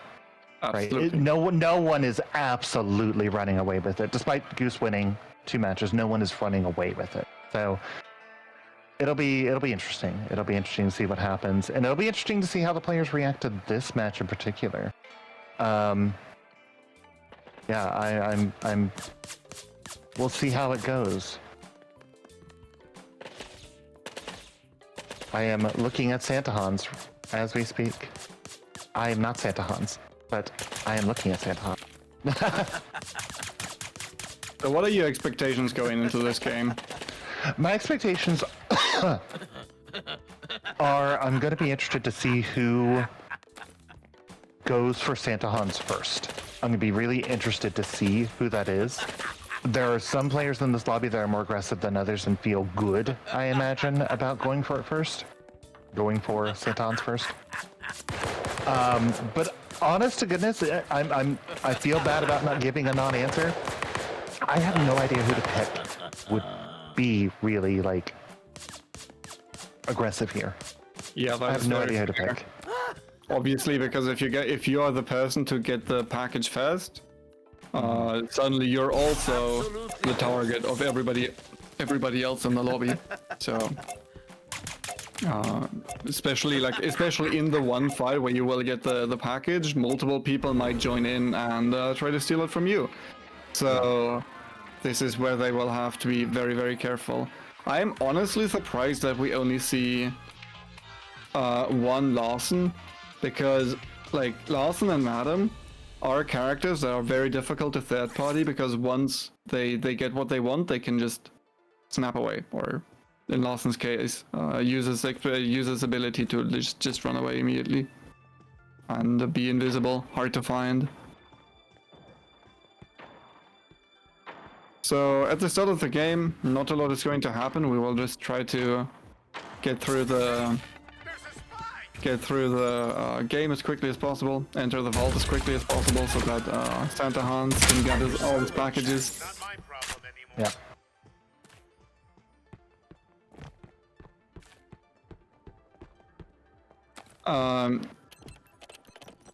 When I'm gonna be watching a good bit, because I have another way of spectating.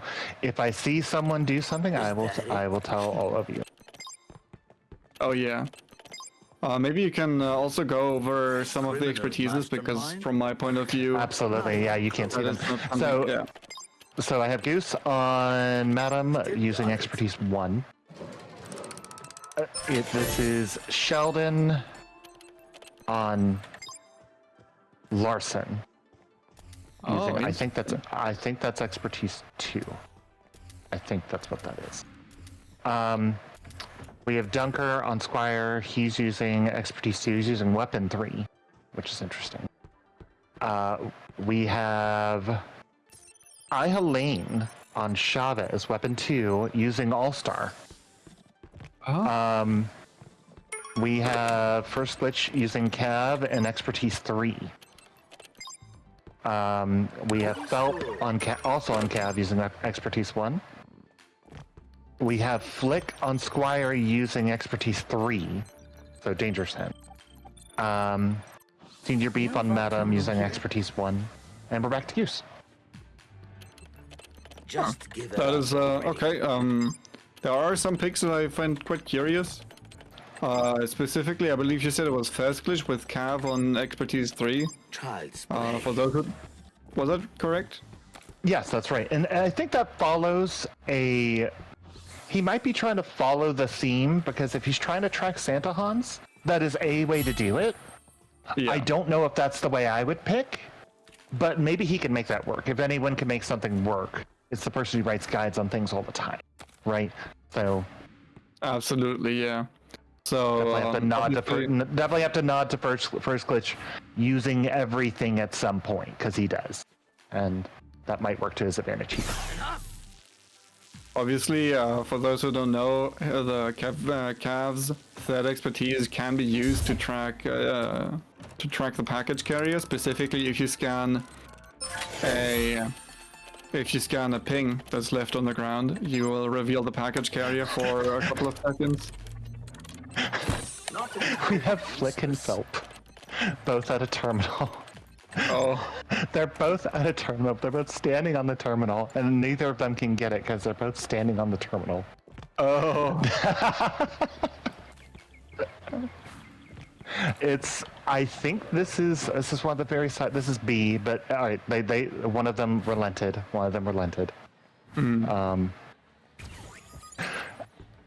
This is something we didn't quite think about, right? What if two people get to terminal at the same time, but they can't shoot each other?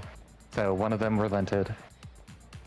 Yeah, obviously, if you stand on the glass of the terminal and the glass cannot open, then the terminal will not be activated or deactivated rather. And It is something we did not think about, but it worked out. Thanks to the player who relented. Thank you to that player. just a nice gentleman's agreement right there. Yep. Now that the vault phases are started, we are about to enter the getting into the what's it called? Into the not the thick of it. I'm blanking on the word. We're about to Yeah. get to the business time. It's business time.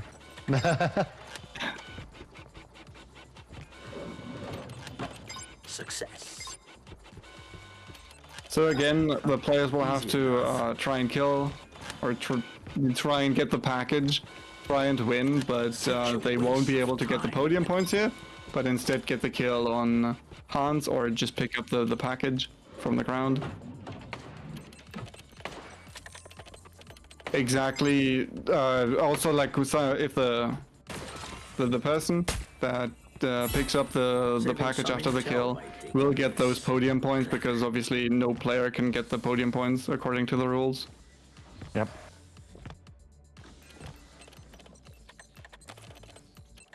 And in only a couple of seconds, the real game is about to commence.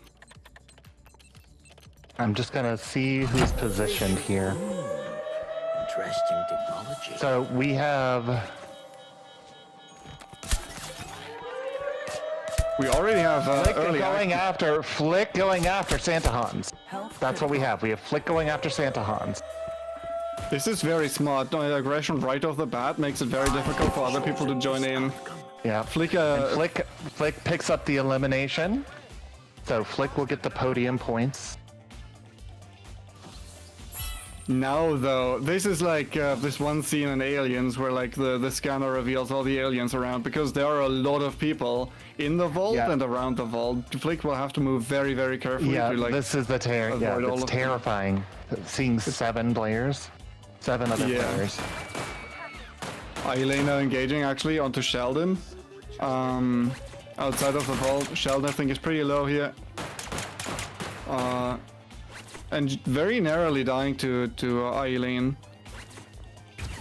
Firstly spots out Danka close to Flick, who has the package, but they both opt to not go in there, not actually aggress any further. Obviously Flick does have the gold card, so he could escape through the podium room. Senor Beef is also here. I'm not quite sure how well everybody knows how many other people are around. It's a bit difficult for me to tell, because obviously you don't want to fight anybody that is not the package carrier, because then the package carrier could either third party or get away for free. I don't mind Goose and Ihelane's strategy here, where they're kind of staying back and looking for their opportunity. Yeah, that makes seems to be perfect very sense. much what they're doing. That seems to be what they're doing. Because obviously the risk of being third party when you're stuck down in the vault is very, very high. I think Flick is, I'm sorry, not Flick, First Glitch also realized that and is now going away. Flick and Dunker Flick fighting and in the Dunker vault, are actually. exchanging blows, and Dunker is at 48 health. It depends. Flick will get the kill on Dunker. That's that now reduced the number of players in the vault to 2, being Senior Beef and Flick as well. Like not in the vault in the science area. Goose actually picking up a kill. Goose and being Ihelane played taking by blows. Ihelane. Ihelane gets the kill on Goose. And let's see, that leaves us with 3. Flick, Senior Beef, and Ihelane. I missed a few things. It's gonna be interesting to see who got kills on who. Senior Beef also opting to leave the vault, it seems like, meaning that Flick will now have a clear pathway, at least out of the purple room, but probably out of the entire vault if he plays it smart. He does have the danger sense to go along with the scan, so he will be a lot more safer in his The advantage, approach. yeah. The advantage here is Flick is the only one who really has any idea how many people are left. Exactly. So if I'm Senior Beef and Ihelane, I don't know how many people are left. I'm trying to play it carefully. Yeah, Ihelane because like obviously knows that. if you are involved in so many fights, that might warp your perception. So Ihelane, for example, I believe was like saw 4 people die, he killed 3 and saw another person fall, and that might Yep. give Ihelane the impression that there are less or fewer people alive than there actually are. Yeah. He may think it is a one-on-one at this point. Like no, very Senior very Beef, slowly. though. Senior Beef. If I am Senior Beef right now, I'm concerned, right? Because I really don't know how many people are left, but I do know that the package carrier is taking their time getting out of the vault. So maybe Senior Beef has an idea that he's not the only other person alive, but I don't know what else he knows. Yeah, definitely now knows that Ihelane is still here, because Ihelane just broke the cover. Senior Beef opting not to act on that, which is probably a smart idea right here. He didn't wanna be I think involved in the I think fight. it's a smart idea too. Yeah, because you don't know how many people are in the room, right? Exactly. If Senior Beef knew, right, he'd almost certainly go for the kill there because Flick has some distance away. But oh, that is quite the interesting snap from Senior Beef to snap across. Oh, so maybe we are going to see a fight here now. Oh, Actually, but not the no. one I thought. Not the one I thought we were gonna have. Certainly. Absolutely not. No, Flick just taking the fight to Senior Beef right here. And Ihelane Senior taking it Beef to- goes to heal, yeah, and this Ihelane is pursuing Flick. Ihelane at full health. Flick about half. This is going to be very difficult. A lot of shots traded, but also a lot of shots missed. I think Ihelane is really... Oh, Flick gets the Ihelane kill, was and really feeling the Ihelane. pressure in the moment, I think. Yeah, I think it's a matter of Ihelane's All-Star there was not a bad move. It's not a bad move to take All-Star even if you know you can't knock somebody out because it can mess up their aim a little bit. But So it's obviously a good move to just like catch up, to let them get less distance. Senior but Beef no. caught out right at the moment. He snaps away, but With a lot of heat still Flick remaining. will get the win. Good point. This So is the so... person who ruined Christmas by killing Santa Hans will get the win. Flick gets a win, which he needs in his point total for sure. This is like in the Grinch, where the Grinch wins at the end and has a happy ending. It should be lost on nobody that he chose Green Squire. And is now currently playing a green civilian as well. So Flick the Grinch has stolen the package. I did it? I did it! Like, I think in terms of like action density, this was by far the most action dense round that we've had today. There were a lot of kills Definitely. traded in the vault, obviously, because everybody had to wait until they were all in the vault. So there were many third Yeah. parties, fourth parties, and once the package was taken, it was basically a pure pandemonium. Like there was a kill like every minute, pretty much, if not more. Yep. This is the Silver Reef that we deserved, only it was on Sound Eclipse. Yeah, I mean, layout-wise, those two maps are pretty similar. They're like Yeah. slightly curved, long hallways.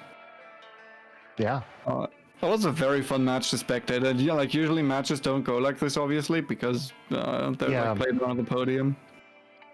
And Be Twitch interested games to aren't paying see. off. Yeah, I missed a bunch of the.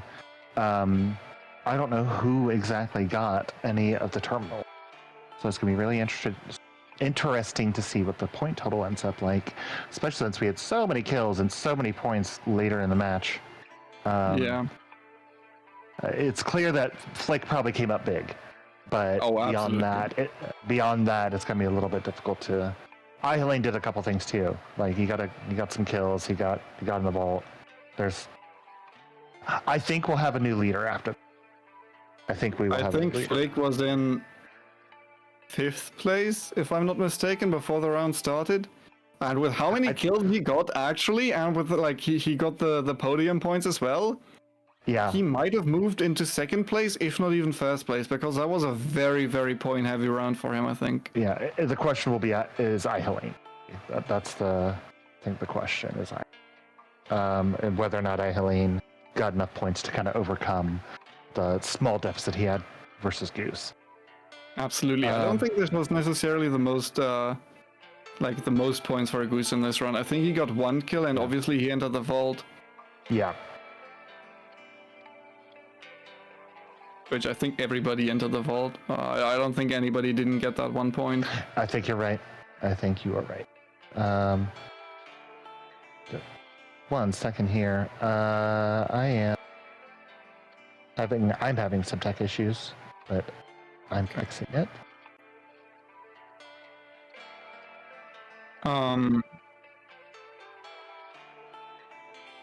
Right.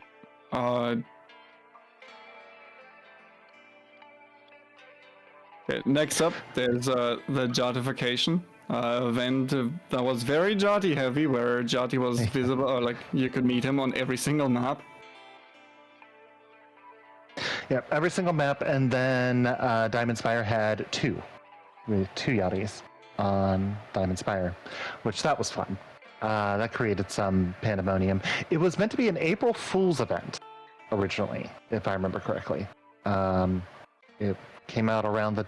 I don't know if it came out the day of, but it was right around then. So this time, basically, give it a week from now, and then this time last year. But yeah, it's possibly the most memey event in DI's history. If I could be so bold. I think that's a fair statement. Absolutely, yeah. And it also had fantastic lobby music, as in very trippy also as well.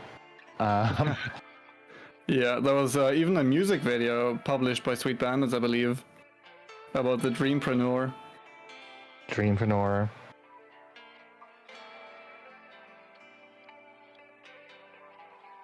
Yep. Yachty Inc. What a fun concept that was. It was my first event, actually, was Yachtification, and the cosmetics from this event are still in the shop today, and they're great. Vigil doesn't have one because Vigil was not out during Yachtification, but all the other agents had a mask, including you us. still see people. Including yeah, us. Exactly. You will still find people equipped with the Jati skin. Everywhere, like there are people, a couple of people who still equip it a year later in the public matches because it's really a fan favorite. So the fun thing about this match is there's going to be some randomized agents.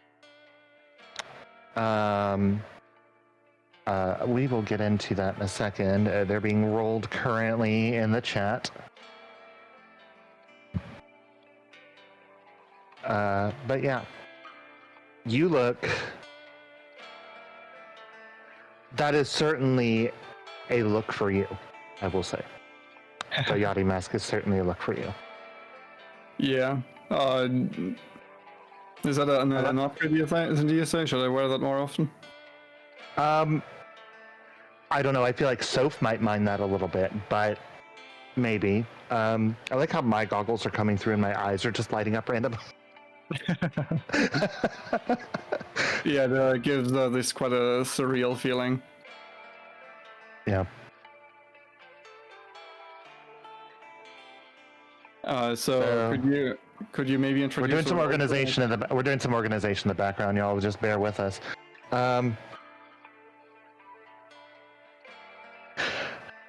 You guys can see the little bit of horror that's happening in the chat, and you might start to get an idea. You might start to get an idea of what's happening in this round if you pay attention to the chat. Yeah, there's a lot of randomness involved, a lot of sets that people don't really have a lot of control over necessarily because they will be predetermined. Yep. Um, We're essentially rolling for everybody's build. That's what we're doing. And so you're going to see a lot of people on things that are very much outside their comfort zone. And this is something that I know a thing or two about because the whole randomized build thing is something that I don't know if it's synonymous with me, but it's definitely something that I did a lot of and got a lot of people into. The charity week event night that I did was revolving around randomized builds, and it felt like for an April Fool's event, a Yachty event, it felt like this was the best way to bring that back. A good nod to it.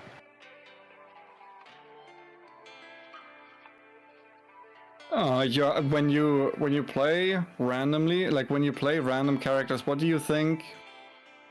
Like, how does the randomness affect your the way that you approach the game? You have to recognize. So when you do randomized, you focus on what you can control, which is the gadgets. That's the thing that you really look at is you focus on what you can control, which is going to be gadgets. It's going to be gadgets, and then where you are on the map.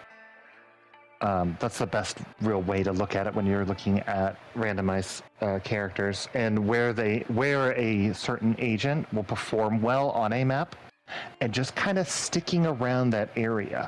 That tends to be how I play it. I don't know how others play it. But like if I am an ace and I get Fragrant Shore, right? I'm on the rooftops. If I get Squire, who has some range but maybe not range like Ace does, and I'm on Hard Sell, I'm staying outside more if I can. You know, I'll go for objective, but then go outside. That tends to be how I look at it. Yeah, you So will we have to be very flexible with your game plan, really. Definitely. I was gonna say, should we look at the scores?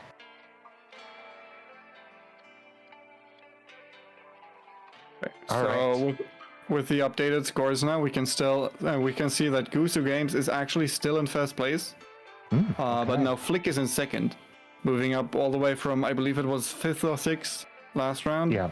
To 19 points now, only 2 points behind Goose, and then shared second with Ihilane. So we have quite an interesting head-to-head right here, and with how chaotic the next game might be, we could see even more of a shakeup. Yeah, we have Sheldon still in there at 14, and First Glitch at 12, Phelp at 10, Senior Beef at 7, and Dunker at 3. So, again, the differential between first and last is not so great where it's insurmountable, right? We're still, everyone's still one match away from being totally in it. Absolutely.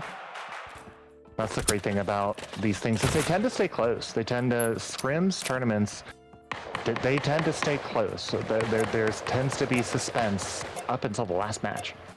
Yeah. Especially so now. Over, do you want to go over the what everybody's builds are, or should I? I think I would like to do that. Go ahead. Yeah. Actually, no, actually, could you take it away 1 second? Sure, no problem. All right, so what we're gonna have is we're gonna have Gusu Games will be Sasori Weapon 2, Expertise 2, and Passive 1. We're gonna have Flick on Cav Weapon 1, Expertise 1, Passive 1. We're gonna have Ihelene also on Cavalier Weapon 1, but Ihelene will be doing Expertise 3 and Passive 2. Sheldon is on Octo, so that's Octo Weapon 2, Expertise 1, Passive 3. We have First Glitch Larson, Weapon 3, Expertise 3, Passive 3. Phelp is Madam Shu, Weapon 2, Expertise 3, Passive 1. Senior Beef is Squire, Weapon 2, Expertise 1, Passive 3. And Dunker is Red, Weapon 3, Expertise 2, Passive 3. So we got a couple calves. We got like, it's a pretty eclectic. Mix. I think there are some pretty clear winners and losers here. So, for example, seeing Dunker with a very strong weapon and expertise on red, whereas I believe it was Senior Beef with the first expertise on Squire, for example. Yeah, Yeah, that's also great. Expertise 1 on Squire is definitely not the best. It's some would even call it useless because it shows you information that most people at this level already have. Finding intel is not going to be hugely beneficial. Flick with Cav 111 is a big deal for Flick. Oh, absolutely. Flick is very, very dangerous. Senior Beef and Dunker are actually colliding right here already. So Senior Beef just took Dunker's cover, so that is definitely most likely going to lead to a fight. I don't know. This kind of, well, okay, if Dunker was uncleared before now, he is very clear now. The one guard actually blocks Dunker's one shot there. Oh, But- First Glitch. I can't tell who got the kill there, but First Glitch takes out... First Glitch either took out both, or First Glitch avenges Senior Beef and gets Dunker. Couldn't tell We'll which get way into that went. in a second. Bagusu Games are actually getting the jump on Ihelene. Ihelene down to 5 health and bounce padding away from Gusu Games' blade. This is very close, I think. And Goose just... yeah. It came down It to was 6 close. health, where Goose had 5 6 health. Yeah, Yeah. Goose had 6 health. So already a lot of action. Three are gone. Yeah, so Dunker actually got Dunker's red got the kill on Senior Beef Squire, and then First Glitch came in with Larson and killed Dunker. So we're down 3 people already here. First Glitch grabbing a terminal. Looks like The last C. terminal. Yeah, that's C. Yeah. Exactly. Yeah, it's the last terminal, and Yep. First Glitch with a card and a bunch of intel lined up already in the prime position to head into the vault and start an early printer. Yeah, the only person with a purple key card is Flick, who also doesn't have a blue. So, Oh, that's very interesting. I'm always of the opinion that the blue keycard is even more important than the purple keycard in the vault, because you will have to go through 2 blue doors, adding up to 10 intel, whereas a purple door only is 8. So that's might be quite the hindrance. but the purple door is also about the time you're worrying about a gold key card. That is the one thing that. Which, yeah, that is also very fair. I think the first printer start might take a while, or there might be some heat around the printer, maybe. I would not be surprised to see that. It's interesting that First Glitch appears to have a big lead in the vault. Sheldon just kind of walked in and is just inside. Yeah. But Flick, Goose, and Phelp making no real move towards the package so far. I think First Glitch does appear. Flick's game plan might be to just steal the package later. Maybe he already calculated that. I'm sorry, not Flick. I'm sorry. No, First Glitch is the last time. Sorry, I mixed up the names. So First Glitch is going to start the printer right here in the purple room, and I don't think anybody is around to join him. Yeah, very likely First Glitch gets podium. He does need some intel, but I don't think, no one's in a position where they're going to stop him. So Exactly. Well, I don't even see another fight right here between Goose and Felp. Felp definitely sees Goose's holocron, but I don't think he knows where Goose ran. yeah, I mean, it probably would not occur to him that Goose wouldn't have gone into the vaulting. Yeah, although he might be suspicious right here. That might. Oh yeah, this spy check right there by Felp.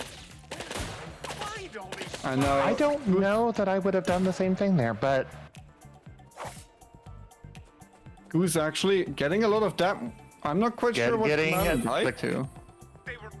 that was so Goose is playing Sasori Weapon 2. It's hard to see and spectate when you have it revved up, but I'm pretty sure Goose got a full 5 knives into him. I'm pretty sure that's what happened. That is a lot of damage then. So Goose and Shell right next to each other.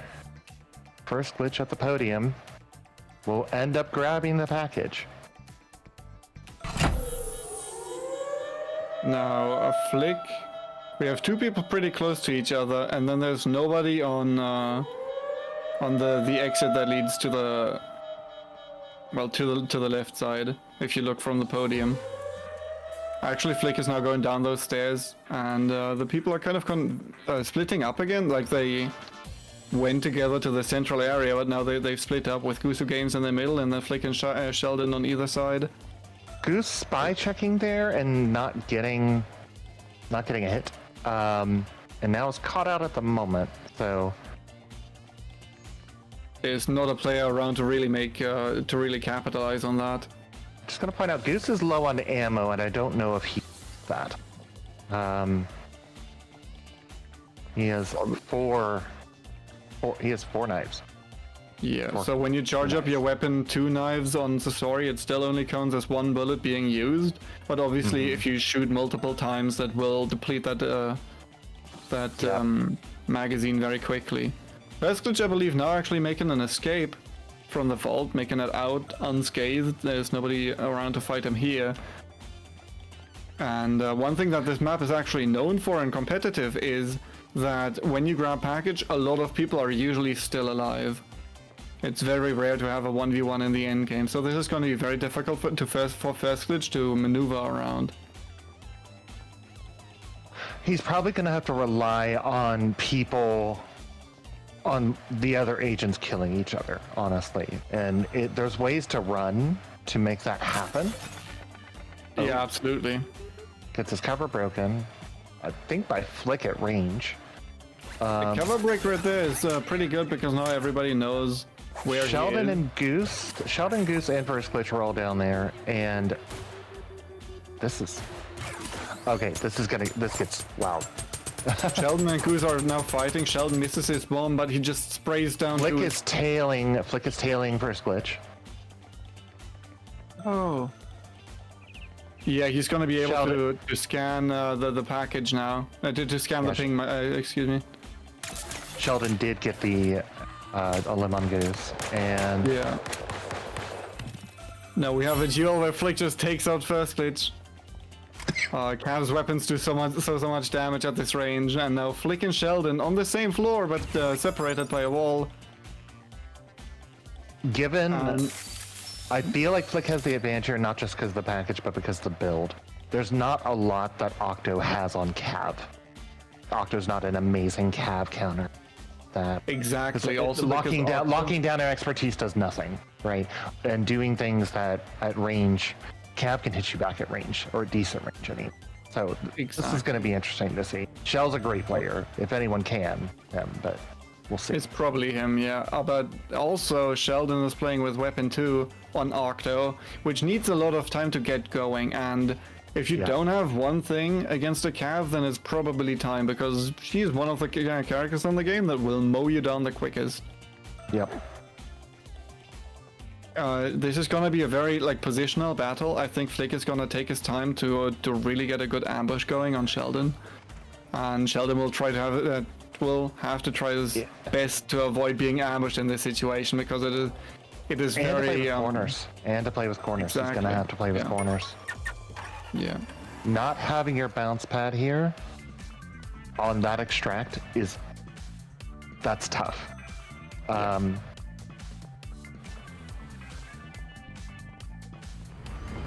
Also, another thing that might come into play, might not, is Sheldon actually is running first expertise, so it's gonna be easy for him to load up on intel mid-fight, but he won't be able to neutralize or expose Flick at all. Yeah. We already talked about it. It's probably not gonna matter too much against Cav, but it's definitely Yeah, noteworthy. it's not like Cav is gonna be using expertise mid fight. Not expertise ones, but Thinking about it- I've seen it before, but yeah, I've just seen it before, but yeah. Thinking about it though, Flick might, Sheldon might actually like expertise one more because the second weapon does chew through intel quite quickly, obviously, because if you like load up those bombs, you lose 5 intel in one shot, which can lead to like a quick consumption of intel. I think if I'm Flick, if I know that's an Octo there, it depends on how much everyone is paying attention to everyone else's build, right? Because I'd probably go for the extract now. Like I'd probably just go. It's true. can make- Sheldon would have a lot of trouble actually going Yeah. to the extraction.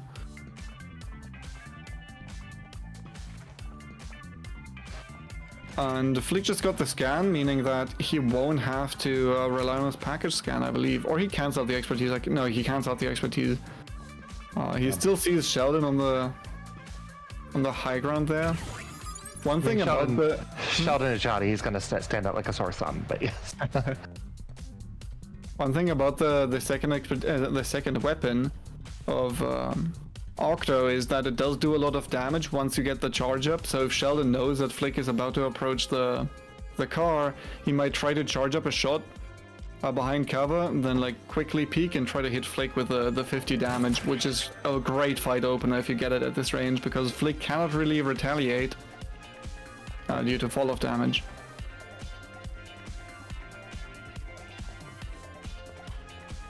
Both are just kind of maneuvering around right here. Sheldon is on top of Flick and like one floor above Flick right here. I think Flick might try to go onto the circle, but only fake it really quickly and then leave. Yeah, he's staying towards the front of it. He's not getting behind the car.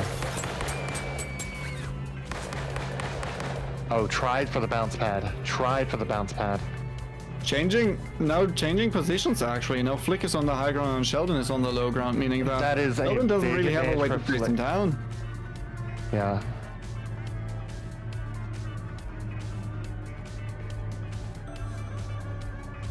A lot more positioning. They use healing vials to heal back up. They are close enough to full health again, where I think the slight differential doesn't necessarily matter. Like charging up his very powerful bomb. I think you can hold it as long as you want, but you cannot run while you have it charged up. Flick is doing the right thing here. Yeah. Flick kept jumping in and out, playing that corner, and it got him the win. Making it so difficult to actually land this 50 damage worth of shot. And making it to where Sheldon couldn't rev up for any period of time that mattered. Yeah. Yeah, absolutely. Yeah, that was very well played around the helipad. There's a lot of natural cover there, and Flick used it expertly. Yeah.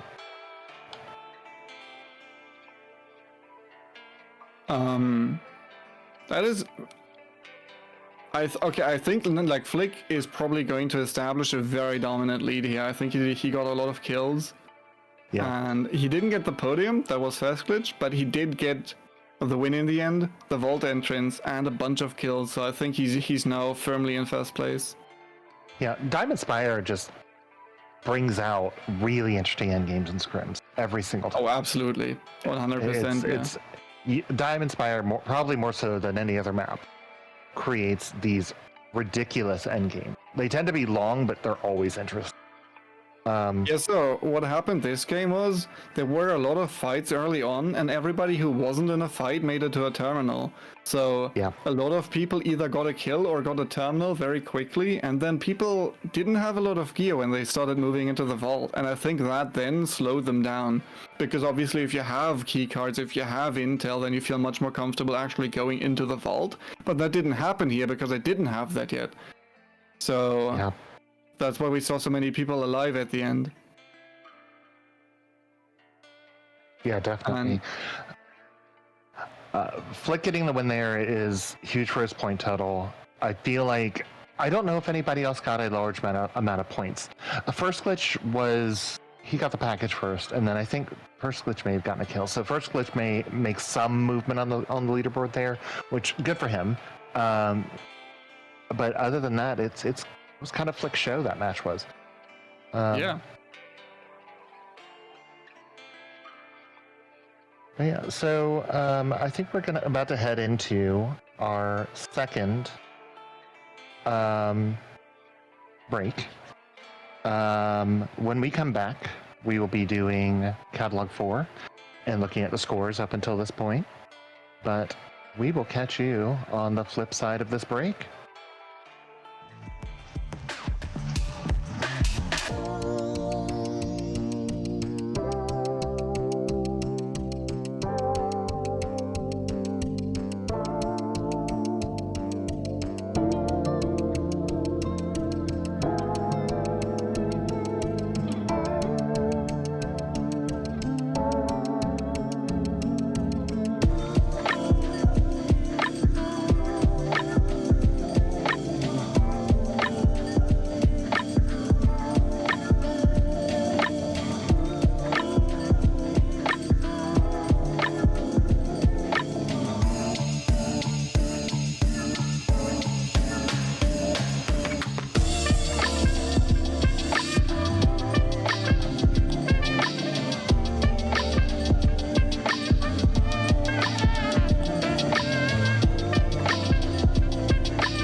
Oh, my goodness.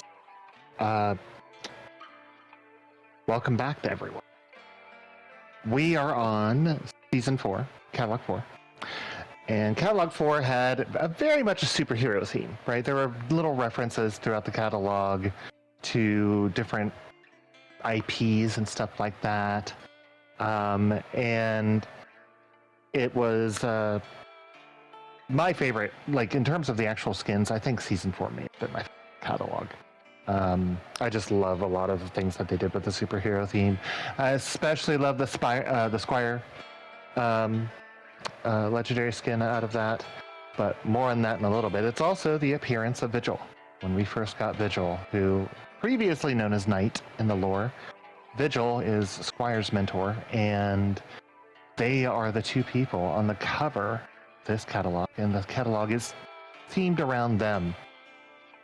But yeah, I'm joined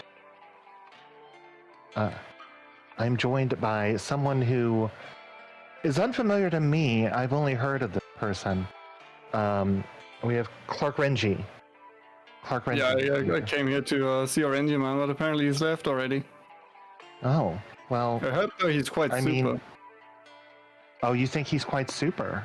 Oh.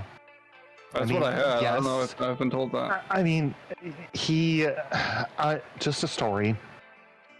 I tried to teach a regimen how to play DI on controller, and he picked it up and was immediately better than me, which I resent profoundly, but he was indeed quite super in that moment. Yes, he was. Maybe maybe he just had a good teacher. You can't say things like that, Clark Renji, man. I'm sorry, I don't know you. You'll have to excuse my goggles. They're a little bit crooked. I might have a little bit of a. They don't fit quite properly. But yeah. Anyway, let's get into the scores. From the end of last match. I'm very interested to see that. Yeah. Oh, I'm sorry. I need to adjust my goggles there. Adjusting them. So yeah, take it away. Looks like we do have a new leader. For the first time, the lead has changed hands. Flick is on top with 26 points. But not far behind him is Goose. Goose is still playing well, but he's just behind Flick with 24. You can go ahead. I believe Goose didn't make any points. I believe the last round he also ended with 24 points. I think you might be right, yeah. In third place we have Ailane with 19 points and Fesklich with 18. And Sheldon very close fifth place with 17 points. So this is really like a head-to-head, right? It's everybody is still very close to each other. Where like in scrims, we definitely see rounds where people get more than 10, 11 points, and if that happens right now, we could see a shake-up from... Yeah. As happened so far, we're still seeing like relatively low point totals for the winner so far, but yeah, you're right. It could easily, we've seen like 12, 13, 14 points in a scrim. So, yeah, definitely anybody's game. Anybody's game. So in this round, we will see obviously Squire and Vigil, the poster children, the people that are the theme of the season structured around them. Yep. And so, I had a couple facts to go over. Okay. Just during the last little bit here. So Squire's Shadow Mask, which is the blue legendary skin, right? The one where he's a superhero in this catalog, was the first legendary skin the Bandits ever made. It was the first one they made. It didn't come out with it till Catalog 4, but originally back when the game was made in Lumberyard, this was the first one they made, and they waited until they could find a time to bring it out. So it is the oldest legendary skin in the game. That is very interesting, especially because like they look amazing, right? Like those are very pretty skins. Yeah, and so it's also named after a warning on screen from Lumberyard talking about shadow masks, and that's a lighting error. So they just named it after the error about shadow masks. And, yeah, pretty fun little thing there. Love inside jokes like that. Going into this match, who do you think has the upper hand in the Vigil Squire matchup? Yeah, they're both they're really evenly matched agents, if you ask me. People are more used to Squire because, you know, this is 4, right? And a lot of these players have been playing way longer than Catalog, right? So they might be more used to Squire. And so we're probably, I mean, we see a lot of Squire here. There are some Vigils, but it looks like 3 Vigils, 5 Squires. So it depends on how well people have adjusted to Vigil. That being said, Flick plays Vigil a lot. I think that is a worthy thing to point out, is that Flick plays Vigil a lot. First Glitch plays Squire a lot. And then I think everybody is good with at least one of these 2 characters. I think that's they my are takeaway. very robust characters. Like, none of them necessarily exceeded one thing, but they're all very good across the board, right? They have amazing damage, they have a means to get away or be safe. And they have like in specifically in Vigil's case, she has a lot of utility and like a lot of things that change up her playstyle specifically with those passives. So it's going to be very interesting what people bring to the board, because she's not necessarily very often played in scrims. She is one of the least played agents, I believe, in scrims. I don't know the stats exactly right now, but you don't see her very often. And I don't think it's because she's weak. I think it's just people don't really main her, but not... I don't know why, personally. I think she's a great hero. Agent. I think she's great and too. very strong. I think that her builds are complicated. Yeah. To really make work, her builds are complicated, and not everybody... I feel like not everybody really bothered with it for one reason or another. Not everybody bothered. Yeah, that is That fair. said, I think she's great. I play her a decent amount. Yeah. She also has 3 very different weapons, so I think that's true. we already saw all of the weapons on her, I believe. We already saw all 3 weapons on her, so we weapon 1, weapon 2, and weapon 3 all being used. They're all decent. All of them are. Oh, there was I saw... Felp getting a kill with her first weapon right now on a Vigil, which I believe had the second weapon equipped, actually. I'm trying to figure out who that was. It looked like... Was that Sheldon? Yeah, I think that was Sheldon going out. Yeah. The vault is already open again. That's fast. Diamond Spire being Diamond Spire once more, and just having 5 people alive in vault entrance, like in the vault phase. This is gonna be very difficult for whoever gets package, unless there's a fight. If people collide while entering the vault and there's a fight with a couple of trades, then it's a different picture. But honestly, the person who grabs podium right now, if nobody else dies before that, the person who grabs podium might end up losing the match just because everybody else will be after them. Yeah. And it's in a game like this where, like, this is how you can like really show that you're like good at deceive. If you survive a lobby like this with like package and 4 people or 5 people in this case hunting you, then you will have definitely proven your worth. Or in the case of Flick, who is our point leader now, outlasting 7 people when you take the package from Santa Hans the other match. That was one of the more impressive things we've seen today. Yeah. Absolutely. And Flick is still in the game, still in the running. Yeah. He's in the vault, actually, overlooking the stairs. Yeah, here we can see it again. Flick in first, and Goose in second, and Eileen in third. And I believe all of them are still in the game.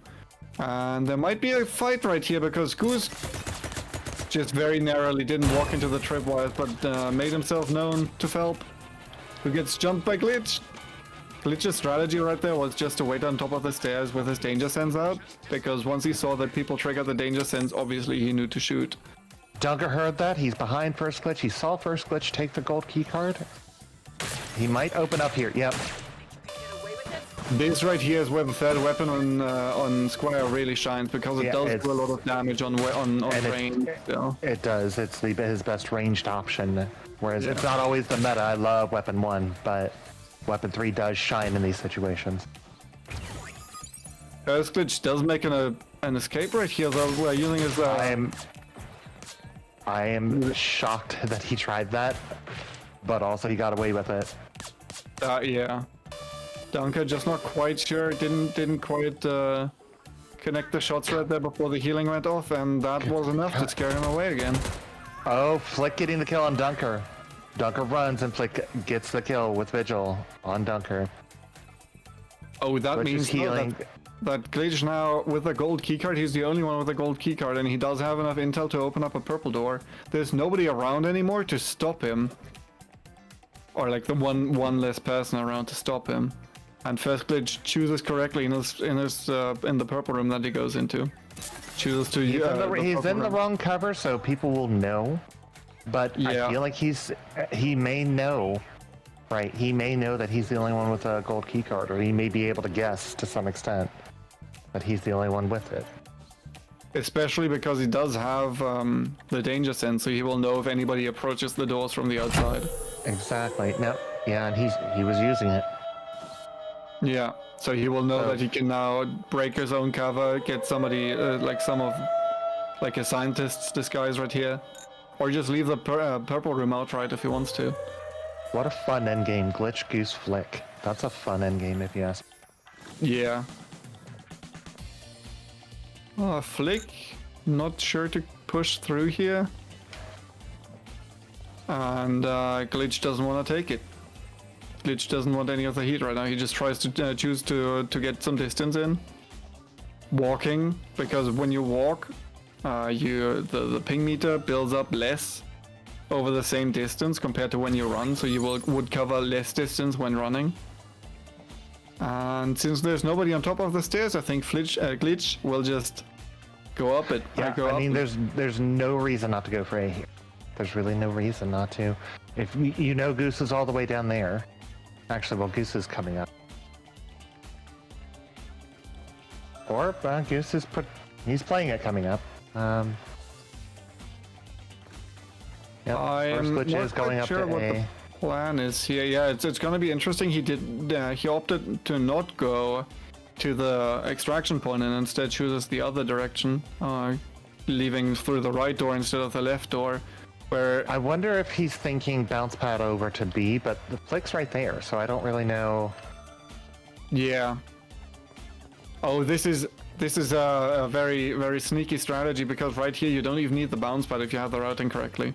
And This if you're way able to you can use- preserve it, Yep. sounds like First Glitch has been watching some videos that he ended up creating for scrims from a certain individual whose name is Giant Key. His play. Hoping he can That being replicate said, it, but right now, not so much, but we'll see. There are Gusu Games and Flick are infighting actually. No, okay, no, they're focusing No, on they're Glitch not. again. No, they're focusing Glitch, but it looked like they were next to each other for a bit there. Flick is going to take the chance to recover a bit here. Glitch takes out Goose. That is very good for Glitch. Now he only has one opponent to deal with, and the 1v1 is so much easier to win than a 2v1. Flick not pushing there probably killed Goose, because had Flick and Goose gone in at the same time, I'm pretty sure that First Glitch would not have been able to handle that amount of pressure. First Glitch now making his way over to the A extract, I would imagine, or he just wants to push on the roof.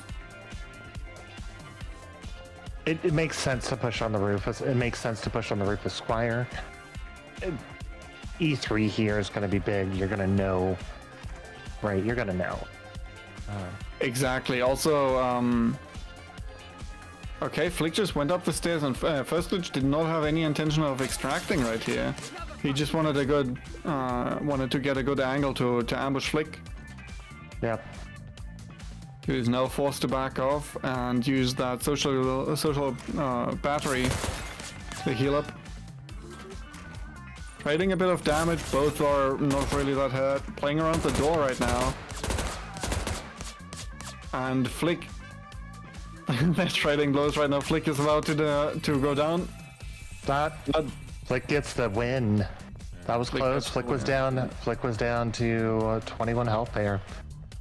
I feel like first glitch. Yeah, I think that first glitch should have backed off a little bit. Squire, in that situation, probably has a little bit of a range advantage on his weapon 1 when compared to weapon 2. Yeah, I agree. Also, having played against Flick a lot, I can say that like his movement makes it very difficult to hit him. He is one of the slippiest. Yeah. So Flick's looking to expand his lead and seemingly succeeding. Yeah. That's a good to get the lead and then to win the next match. That's big. We don't have an infinite number of matches left, so Flick's in good position. Yeah, like this is where it starts to become like impossible for some players to catch up. I think, like the people with the fewest points right now would have to have really good games in order to catch up to first place. Obviously, like second and third is still on the table. Like everybody can get those. But with how Flick is playing, like he's making his opponents work for it. Absolutely, like this is a very dominant performance, 100%. You know, it's interesting. It feels like I don't know what it is. It feels like you don't really need those glasses. I can always tell when people are wearing glasses when they don't need them. Oh no, I trust me. I definitely need those. The prescription glasses. Okay. Like, right. So, what's your prescription, Renji? I mean, Clark NG. I would have to get that from this phone booth over here. If you don't mind me. Yeah. Let me get it real quick. And all right, we're gonna talk about the next. I'm back. Our next match. Oh crap! Where did Clark Renji go? Oh yeah, I missed him. him. He was just here. He was looking for you. He was feeling quite. I don't know. Those glasses don't look like they belong to him. But anyway, next match is Summer Splash. Summer Splash is an event which was surrounding the twins, the fashion designers. Oh my God, their names escape me completely in this moment. Angelfish and Starfish. Angelfish and Starfish. That's right. And this is. It was another collection event similar to Holiday Rumble and Yachtification. But what was interesting about this one is different weapons gave different amounts towards the event, which is pretty cool. And this was the event. I did a lot of this event. It was fun, and it also had a really, really interesting objective where you would dance on the catwalk. Oh yeah, I remember that. Yeah, dancing on the catwalk. So what's interesting about the events in DI, specifically with Yachtification and with Summer Splash, is once those events were over, there were emotes that the VIP could do in certain places on the map afterwards. Yachty has his in the B terminal, and the twins still can pose on the runway. That's one of my favorite things that came out of those events was the fact that those VIPs got like emotes that they could do. Yeah. We are they, like the way very that underwater. Yeah. Go ahead. I'm sorry. You could the more points you got, obviously, you would unlock the battle pass, the season pass for that event. And you would unlock pool-themed skins for both Madam and Octo, as well as another agent, I think. It escapes me right now, but it was a very fun event, and was a lot of fun grinding it. And seeing somebody go on the catwalk, like every map had a catwalk, and just like if you saw a VIP dancing on it or posing on it or whatever, it was a very risky gamble to take the shot there, because it might have just been an NPC. Yeah, the catwalk was a fun little addition. I really like that. So one of my favorite things about this event, and we'd be loath not to say something about this, Octo's outfit from this event is just peak era type of bathing suit situation with the floaties, and it's so good. It's so good. And the mankini. The mankini. It's one of my favorite skins in the entire game, just because it's so over the top ridiculous while also being completely period fitting. Yeah. Also, like both the skins for Madam and Octo highlight how slim their hitbox actually is, because those people do not have a lot of meat on their bones. Yeah, absolutely. But yeah,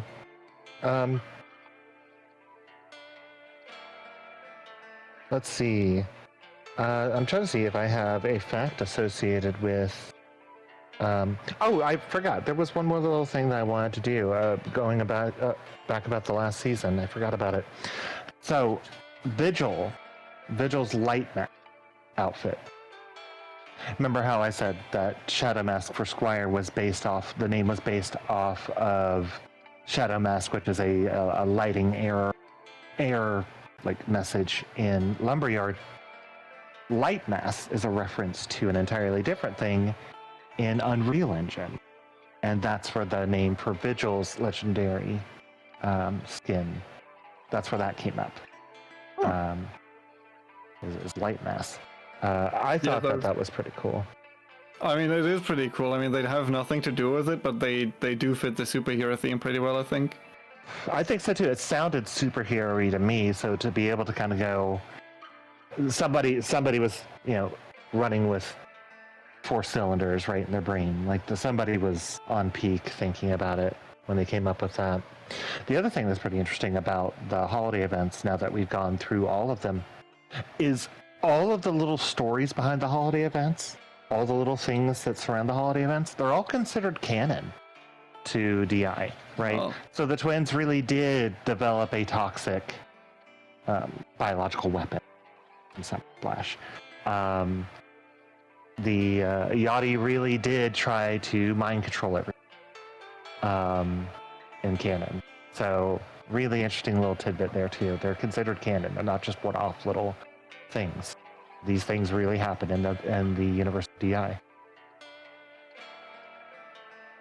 Okay, going over to the scores now, we do see that Flick has firmly established the lead with 9 points, the lead by 9 points. He has 34 in total, and Guso Games in second place has 25 remaining in second place. First Glitch is now in third with 23, and Eileen in fourth with 20. So this is now Flick has now established quite the point lead over the ranks that are a bit further down. But not an insurmountable one. Up. Yeah. It's not insurmountable by any means, right? But with how Flick is playing, yeah, you're right. If Flick keeps playing the way that he currently is, he will absolutely run away with this. It just depends on if anybody can catch up. Yeah.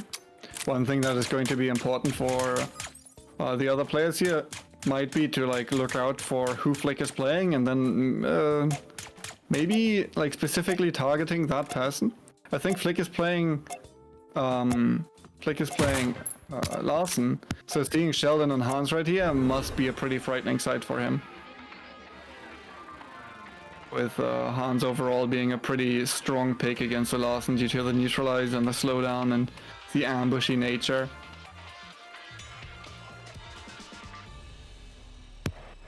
Silver Reef is going to be an interesting revisit here. You must not feel We're just waiting on our spectators to perish. disappointing. Yeah, maybe the spectators could meet by the baggage claim just so that that they can like, trade blows. Well, one of the spectators is. Oh well. Did they retreat? Coward. That is some friendly tactical crouching. Obviously, you don't know if snipers are around. Tactical, fighting- very tactical crouching. tactical card throwing as well. You might need to move that hand hitbox. You don't know who's shooting at you, obviously. So Remind me to write a strongly worded letter to the producer. All right, and here we go.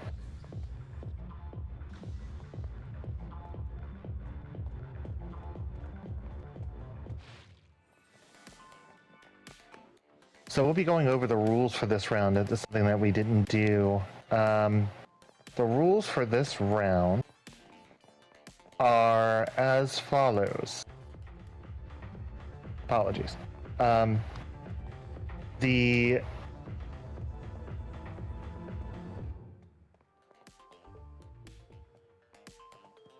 Apologies, y'all. So it's based around the VIP, or the VIPs. Players can only score points if they are disguised as the VIP before they die, or before they win the round. So you have to be one of the twins before you die, or before you win the round in order to get points. So at some point in the match, in order to qualify for points, in other words, you have to be the VIP at some point. If you activate the retinal scanner in this round, you can gain an additional 3 points,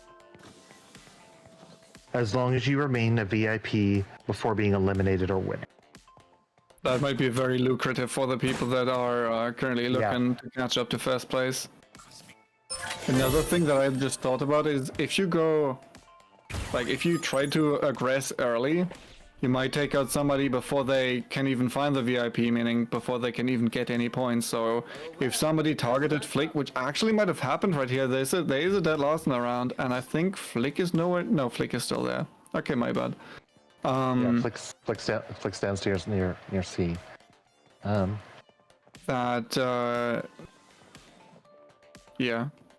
Okay, I'm sorry, I lost my train of thought. One thing I find interesting is that somebody actually chose to play Madam in this mode, because obviously snapping out of the VIP is going to be a very risky maneuver, because if you die after you snapped out, you will no longer be in that disguise, meaning you might lose out on all the points that you would have earned otherwise. So we've missed a death somewhere. Yeah, Larson died close to baggage claim. And that was... I'm trying to figure out who that was. Yeah, it was Senior Beef. Yep, Senior Beef is out early. Just died near the baggage claim.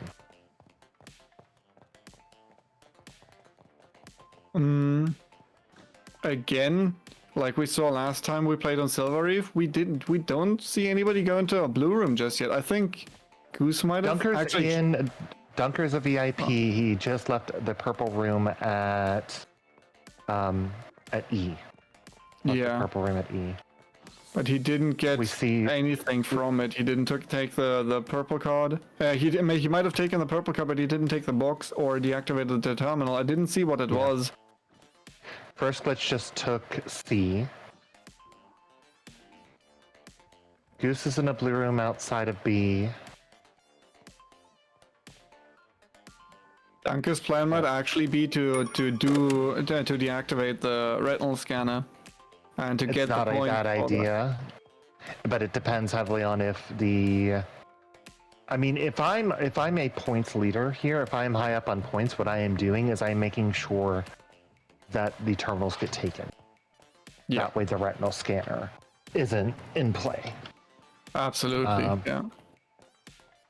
First glitch is confirmed to have been the VIP. I see first glitch there. It remains the VIP in order to gain points. First glitch is a VIP right here between Phelp and Sheldon. And obviously with those rules, people are going to be looking out for VIPs much more. That being said, they don't necessarily want to initiate a fight if they're not a VIP themselves, because if they die, it does suddenly nothing they for don't them, get any points. Exactly. Goose is a VIP, was eliminated by Flick, who is not a VIP. Did so.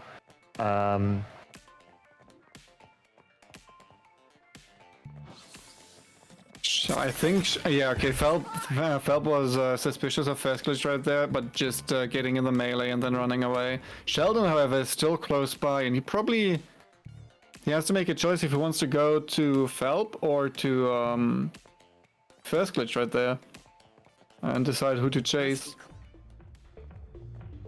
But it looks like he's probably after Phelp. I think there might be Phelp with a garbage can right there, making it completely making it very difficult to spot him there. This is a really complicated rule set when you think about it. It can really change,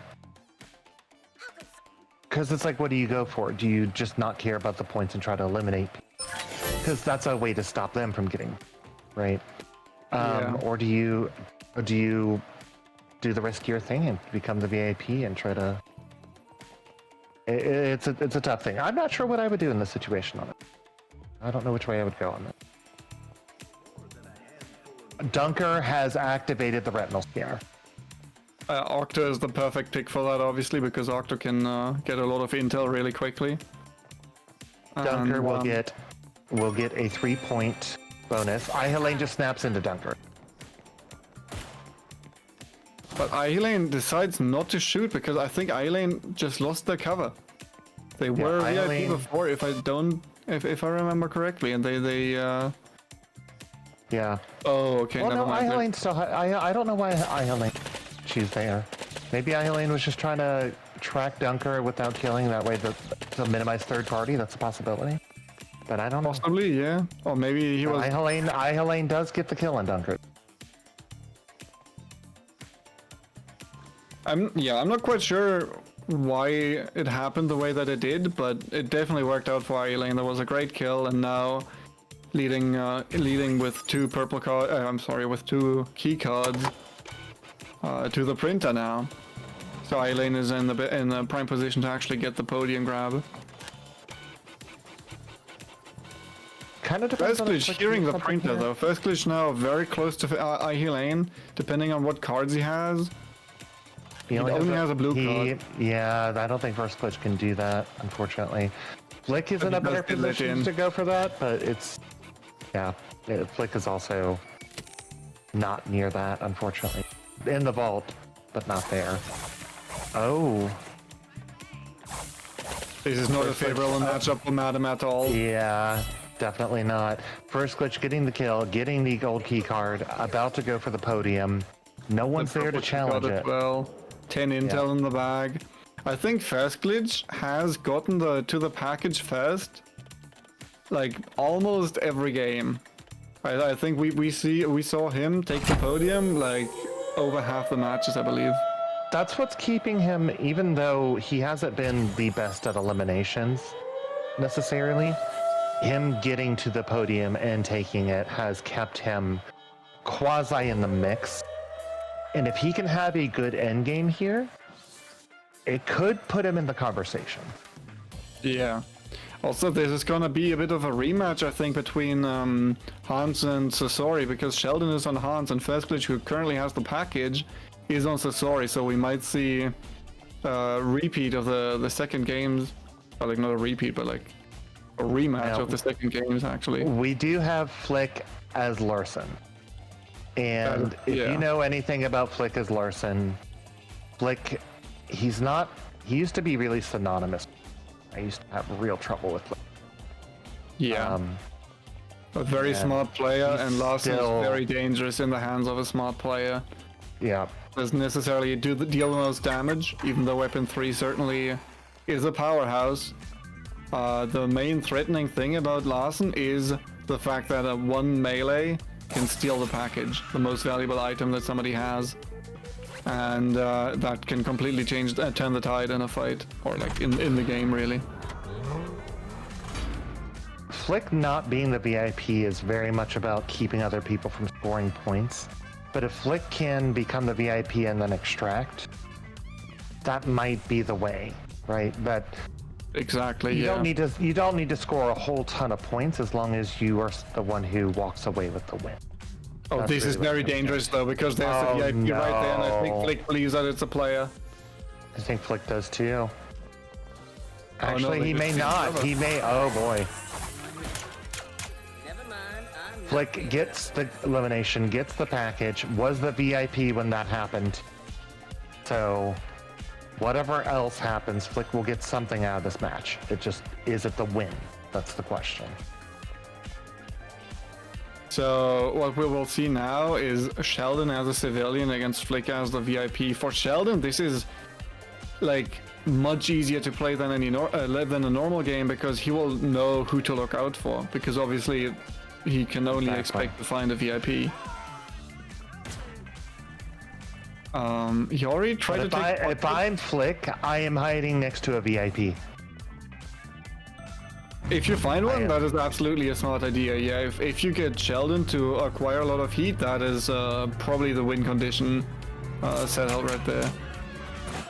The trading Gets the free extract. gets the free extract. That is wild. I did not see that coming. I didn't hear that. I didn't hear the rev up. But it was No. so easy. That's I feel amazing. bad. Sheldon probably underestimated how quickly that would charge up, or didn't Yeah. think that the second, like the B extract was already called. I That did not is expect it to huge go that for way. I Flick's- really thought, yeah, it's I huge didn't for expect it Flick's to go that way. point of view. It's huge for Flick's chances to take it all. We'll see what happens, but that's a big win for Flick to get. We've seen this pattern repeat quite often now, where First Glitch would take the package, and then Flick would take out First Glitch and grab the case of his corpse, basically. And then Flick Yeah. would eke out the win right there. Meaning that he doesn't get as many points as he would have gotten if he grabbed the podium, but still he gets the one kill and the win in the end, so... Yeah, that's probably almost certainly the most points anybody gets. Honestly, Absolutely, that's probably yeah. the most. That's 4 right. That's 5 right there. And I'm not sure if we know if Flick got like a vault terminal with the cover or not. We'll see. But yeah, that's a big deal. I imagine the scores are going to be a little complicated for this one. But Flick getting at least 5.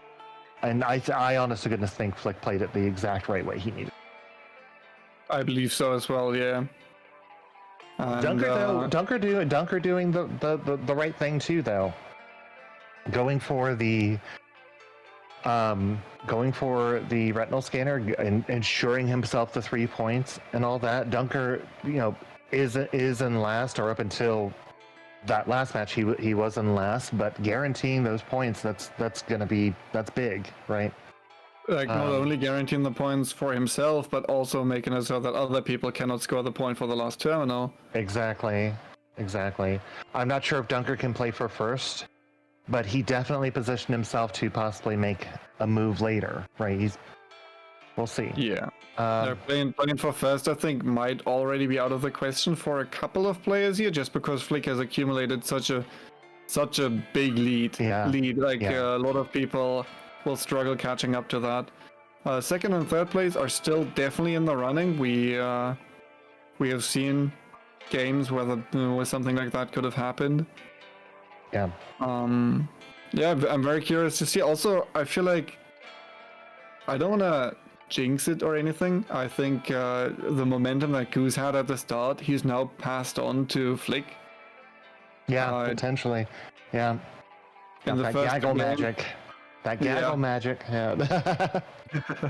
In the first 2 games, Goose felt close to unstoppable. Right, he felt really, really good.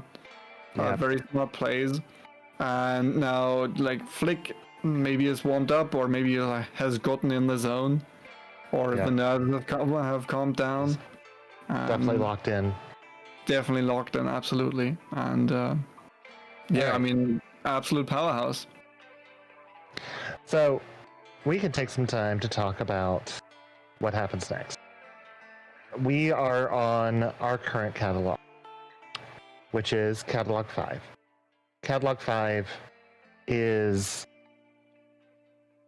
kind of where we will probably stay perpetually, is here. It is Cav and Larson oriented. Larson's best skin is in this catalog, let's be clear, the Elf Larson. But skins in this catalog, like not only Larson, like all the skins in this catalog are phenomenal. Yeah, Really great work.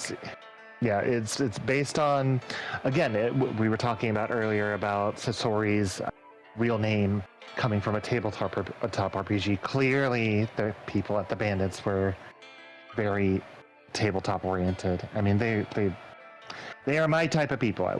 I am that type of nerd myself. There are D&D references here. There are World of Warcraft references in this catalog. There are references to so many different high fantasy type situations, IPs and stuff. And it comes with with catalog music that is a big departure from the rest of the catalog music in the of all the catalogs. It's very tavern, Hobbit tavern kind of situation, which it was polarizing. We can acknowledge that it was polarizing. I enjoy it, but I also enjoy it, especially when it came out. I've like really liked the vibe of it. It sounds very like cozy in a way. That being said, though, because I've heard it so much now, I feel like I don't really hear it anymore. It's like when I boot up the game, like I don't like register that it's being played anymore, just because I have been hearing it for such a long time, and I'm sure that's something that many people can agree on. Yeah, definitely. We can get into what the scores are, and this is going to be really interesting. With 2 matches to go, this scoreboard is going to start to give us an idea of where things are going. So we can take a look at that. Okay, so first, I'm sorry, yeah. Go ahead. No, you go ahead.